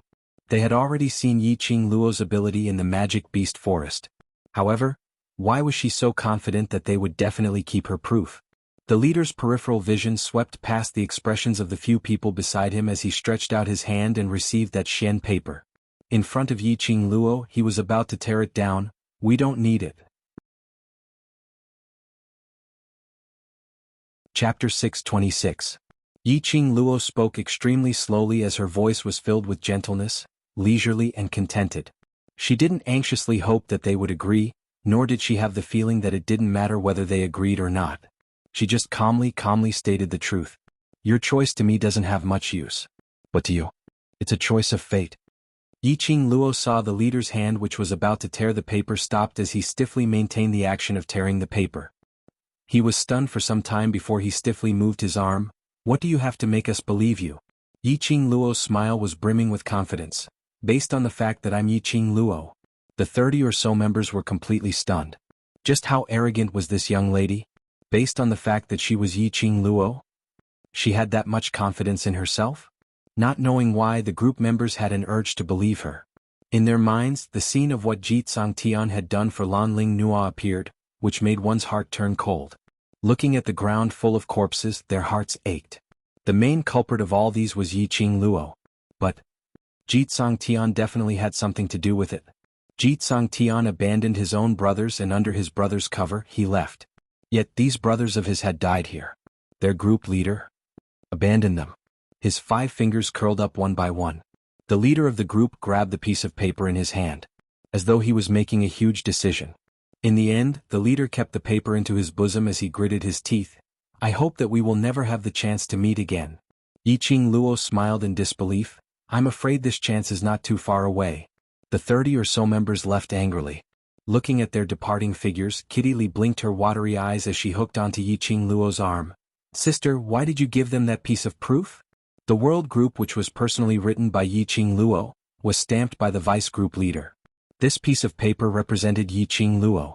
Giving this piece of paper to those people in Blue Dragon Group, wasn't she afraid that these despicable people would use that piece of proof to secretly do some sinister things? Momentarily, everyone was unable to understand Yiqing Luo's thoughts. These people, if we can rope them in and keep them for our own use as long as we give them enough sincerity, they will definitely follow us through life and death. In just a short period of time, Yiqing Luo had already understood these people's characters. These people valued friendship and loyalty. With proper training, it wouldn't take long for them to stand on their own in the mercenary world. But aren't we going to be in the academy? Yan Shaoyi didn't understand what Yiqing Luo meant. All the members of the world group were all students of the devil class. They went to school together and cultivated together on holidays. They only had 3 days a month. If he were to accept these people into the world group, wouldn't it be a huge mess? A portion of them are students of the Celestial Phoenix Academy. Their holidays are the same as ours. Yiqing Luo explained patiently. The other group are professional mercenaries, relying on completing missions to support themselves. We can establish a second group, and when we are all in the academy, we can represent the world group to head to the Mercenary Association to accept missions and grind for some honor points. Xiao Jin shook his head in disagreement. Even if it's the second group, they still represent the world group. If they were to use this opportunity to defame us.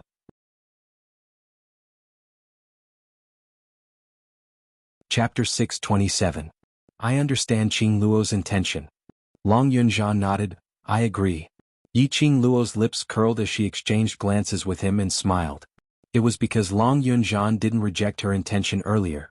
That was why Yiqing Luo passed the proof to those group members after they left the Magic Beast Forest. Long Yunzhan didn't reject this decision. The others would also agree and listen to her. The riddle which the two of them were playing earlier was because of this matter. Seeing that Long Yunzhan had already spoken, the other youngsters had their suspicions, but they still chose to believe in their judgment. They knew that Yiqing Luo and Long Yunzhan would absolutely not harm the world group. Lil Luo, today's biggest contributor is me. Don't tell me you shouldn't give me a little special reward? An arm went past Yiqing Luo's hand as it circled around her slender waist. Following that, a refreshing and elegant sandalwood fragrance assaulted their nostrils. The man's broad embrace was tightly pressed against the woman's soft back. His smooth lower jaw was pressed against Yiqing Luo's shoulder as his voice was deep and mellow. The other hand went past her other shoulder as it clasped her lower jaw. He forced her gaze to look in his direction. Yiqing Luo's thick and dense eyelashes fluttered like a butterfly's wings, her bright pupils reflected that peerless beauty of a face. That pair of watery peach blossom eyes gazed at her lovingly. Yiqing Luo's heart suddenly trembled as she felt her cheeks turning red, as though her energy had been sucked dry by him. Evildoer. A living evildoer who could bring calamity to the country and people.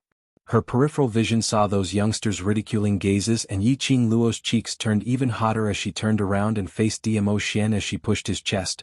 Nonsense, the biggest contributor is obviously me. Then I'll give you a reward. The man's voice had just ended when Yiqing Luo felt her lower jaw tightening. Following that, a warm touch covered her pink lips. That elegant sandalwood fragrance became more and more intense as it spread in her mouth. His kiss was strong and overbearing as it sealed her struggles and sealed her consciousness. What remained was only a kiss that was compatible with him. In Yi Qingluo's mind, it was as though there was a taut string that suddenly broke apart.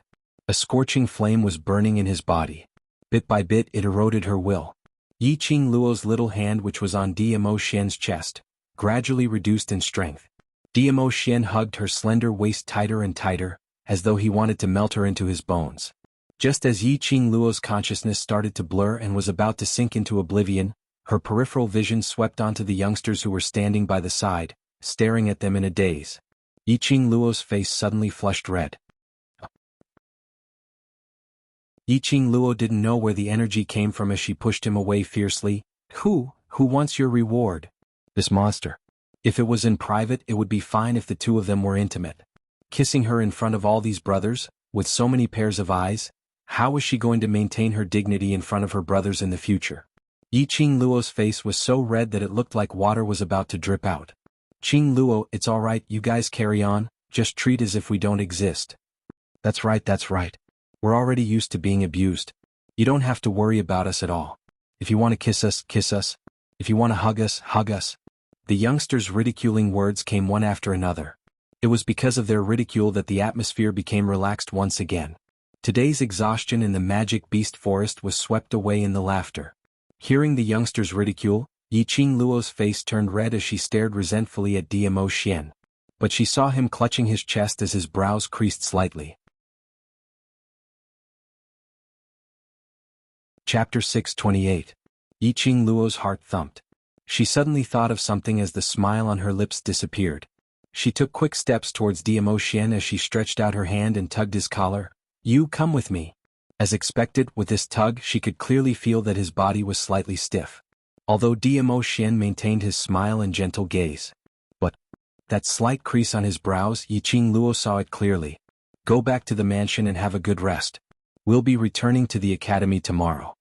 Yi Qingluo turned her head to look at those youngsters who were sniggering behind her as she couldn't be bothered to explain to them, I'll be back later, no need to wait for me. It's alright if you don't come back, we all understand. It's the last day of the holiday, just accompany the Overlord well. Tomorrow Qingluo still needs to go to the academy. Overlord, you'd better take it easy. Yi Qingluo. Damn it, indeed she had no way to establish her prestige. These youngsters weren't afraid of her. Little Nine. Yi Qingluo shouted and Little Nine's tail shook. The palm-sized fox instantly turned into a huge fox. Under the group of youngsters' I understand gazes, Yi Qingluo's face turned black as she grabbed Dmo Xian's hand and leapt onto Little Nine's back. Yi Qingluo's destination was that garden which Dmo Xian had given her the map of Death God Castle. The garden was still filled with flowers as hundreds of flowers bloomed. The fragrance in the air lingered around her nose.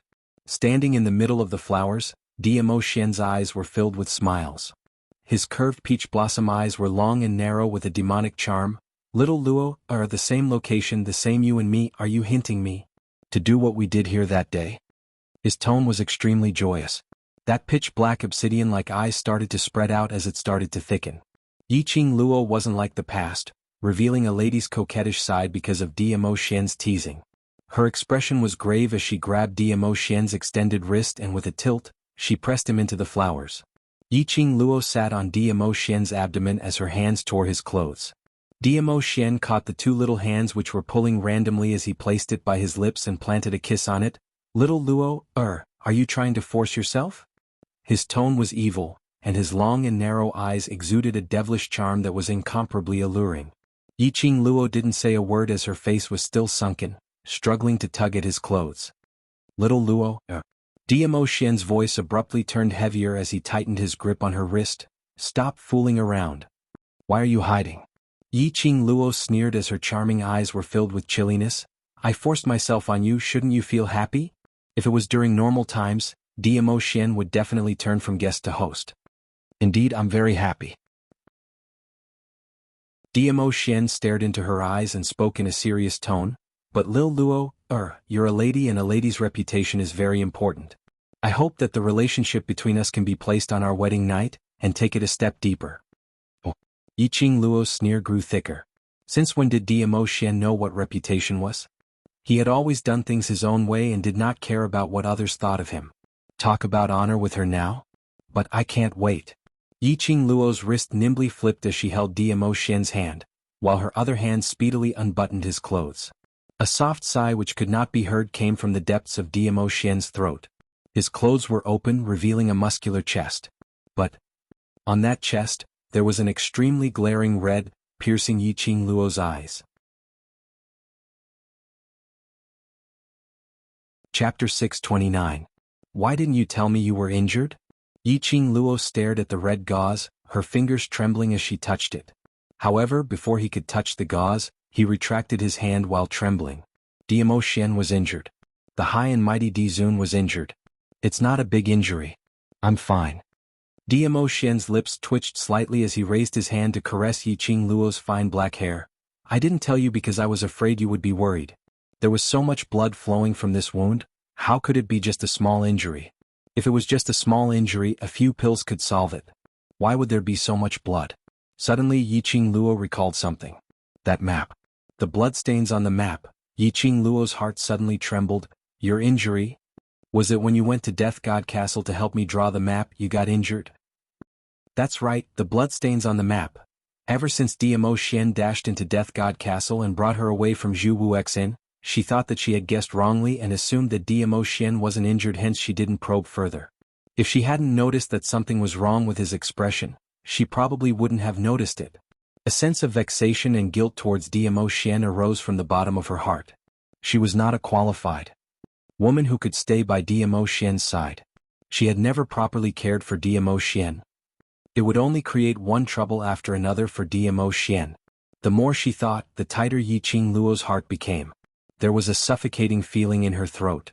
It was so uncomfortable that she couldn't even breathe smoothly. His nose felt sour, as if something was about to gush out of his eyes. No. Dmo Xian answered without any hesitation, seeing through the guilt and thoughts in Yiqing Luo's eyes. His long arms stretched out and pulled Yiqing Luo into his embrace. Don't let your imagination run wild, I'm fine. His reply was straightforward and decisive, but it also indirectly proved that this injury was indeed the injury suffered in Death God Castle. For her, he had been injured, and for her, he had stayed by her side with his injuries. He had been pretending to be fine because he didn't want her to worry. Yiqing Luo's eyes gradually turned red. How could this man be so foolish? Feeling heartache? Dmo Xian's fingers slowly brushed past Yiqing Luo's cheeks, his fingertips paused at the corner of her eyes. If you can't bear to let me feel pain, kiss me and it won't hurt anymore. You. Even at this moment he could still act like a hooligan with a straight face. Yiqing Luo stared at Dmo Xian as she suddenly pushed his hand away. He took out some pills and gauze from the profound phoenix ring. You knew that I would be worried, yet you still hid the fact that you were injured. Yiqing Luo pursed her pink lips, her eyes filled with anger. You only let me know now, I'm even more worried, all right. She untied Dmo Xian's bloody gauze and threw it aside. Yiqing Luo then looked seriously at the wound on Dmo Xian's chest. It was a wound caused by a sharp weapon. The wound was not deep, but it happened to be close to the heart. Fortunately, Dmo Xian managed to evade in time and did not suffer any fatal injuries. Sharp weapons. Yiqing Luo's pupils contracted as she was already certain that Dmo Xian's injury was caused when he was challenging the mechanisms in Death God Castle, when he triggered the mechanism. That was also such an intricate map. The route towards the exquisite pagoda was drawn out clearly, and every single mechanism was marked out clearly. If it wasn't for the fact that he had tried every single mechanism, how could it be drawn out so intricately? The contours of Dmo Xian's face were extremely gentle, and the gaze which he gazed at Yiqing Luo was filled with tenderness and pampering. One was bandaging his wound, while the other was staring at her tenderly and sweetly. The breeze blew as the flower petals danced. Pieces of flower petals were like dancing butterflies, lingering between the two of them. Chapter 630.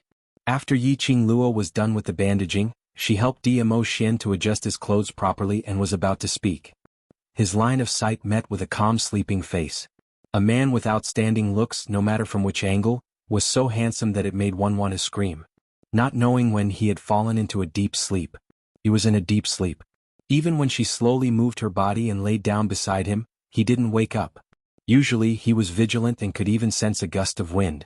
His injury was too serious. Yiqing Luo's heart ached as she pursed her lips tightly, as she half propped up her body and leaned beside him, staring at his face. The man in his sleep, his brows were tightly knitted into a bundle. Yiqing Luo couldn't help but stretched out her hand and swept past the wrinkles between his brows, as she gently caressed it. Perhaps it was the softness of her fingers, perhaps it was the gentleness of her fingertips, perhaps it was the familiarity of her scent. That tightly knitted brows, slowly smoothed out. Lil Luo. A soft murmur spilled out from his thin lips. Following that, her hand was accurately held in the palm of the man's hand. His fingers tightened as though he was holding the most precious thing in the world, tightly gripping it. Her heart suddenly increased the rate of its beating. Every time, it fiercely pounded against her throat. A gush of warmth slowly flowed from the bottom of her heart. She held that hand, slowly lowered her body, and planted a kiss on his pale thin lips. Silly girl? A helpless sigh spilled out from between her lips that were so tightly pressed together. The next day Yiqing Luo was woken up by Dmo Xian. She rubbed her eyes, got up and was about to tear open Dmo Xian's clothes, wanting to take a look at his wound, and at the same time help him change his dressing, but was stopped by Dmo Xian. She should go to the academy. Yiqing Luo used both carrot and stick, but was unable to make Dmo Xian loosen his mouth, so she could only helplessly let him return to the palace to recuperate. She was going back to the academy today, so Dmo Xian need not worry about her leading the brothers on experience learning and getting injured. Sending Dmo Xian off on little Nine with her eyes, Yiqing Luo then returned to the mansion alone. The youngsters had long put on their academy uniforms, as they lined up neatly in the garden. When they saw Yiqing Luo, they started to tease Yiqing Luo that she really didn't return for the entire night. But teasing was just teasing, they still understood Yiqing Luo's character very well. They were all clear that there was nothing between Yiqing Luo and Dmo Xian. They were tactful enough not to intentionally ask where Dmo Xian had gone to. Amidst the laughter, everyone's serious mood from early in the morning also became relaxed. The 3 days of their holiday were spent in abundance. There were more than 10 youths who had successfully advanced a grade in these 3 days. As for those who did not advance, they could clearly feel that their physical fitness and overall strength had been greatly improved. This was the power that came from constantly fighting in dangerous situations. Qing Luo. Xiao Jin walked over with a space bag. Last night Shiju came back with a space bag in his mouth. It was filled with, he took out a black suit from his pocket. The flame-like cherry blossom embroidery on his right sleeve was extremely obvious. Wasn't it the uniform that the Blue Dragon mercenary group people wore yesterday? It must be Yiqing Luo's order for Shiju to retrieve these uniforms. Why did Yiqing Luo want these uniforms? Could it be that she wanted them to wash it before wearing it? Not to mention that these uniforms were tattered in this round's experience learning, ugly and smelly. Just these uniforms, if those Blue Dragon mercenary group members wore them, they wouldn't want to wear them anymore. You're tuning in to the Han Li's Wuxia Chronicles YouTube channel. We're so grateful for your support, and don't forget to subscribe to join us on this incredible journey through captivating stories. Your generosity through donations truly makes a world of difference, as it's the primary source of revenue that allows me to expand and enhance this channel for you. Thank you from the bottom of my heart for being a part of this adventure.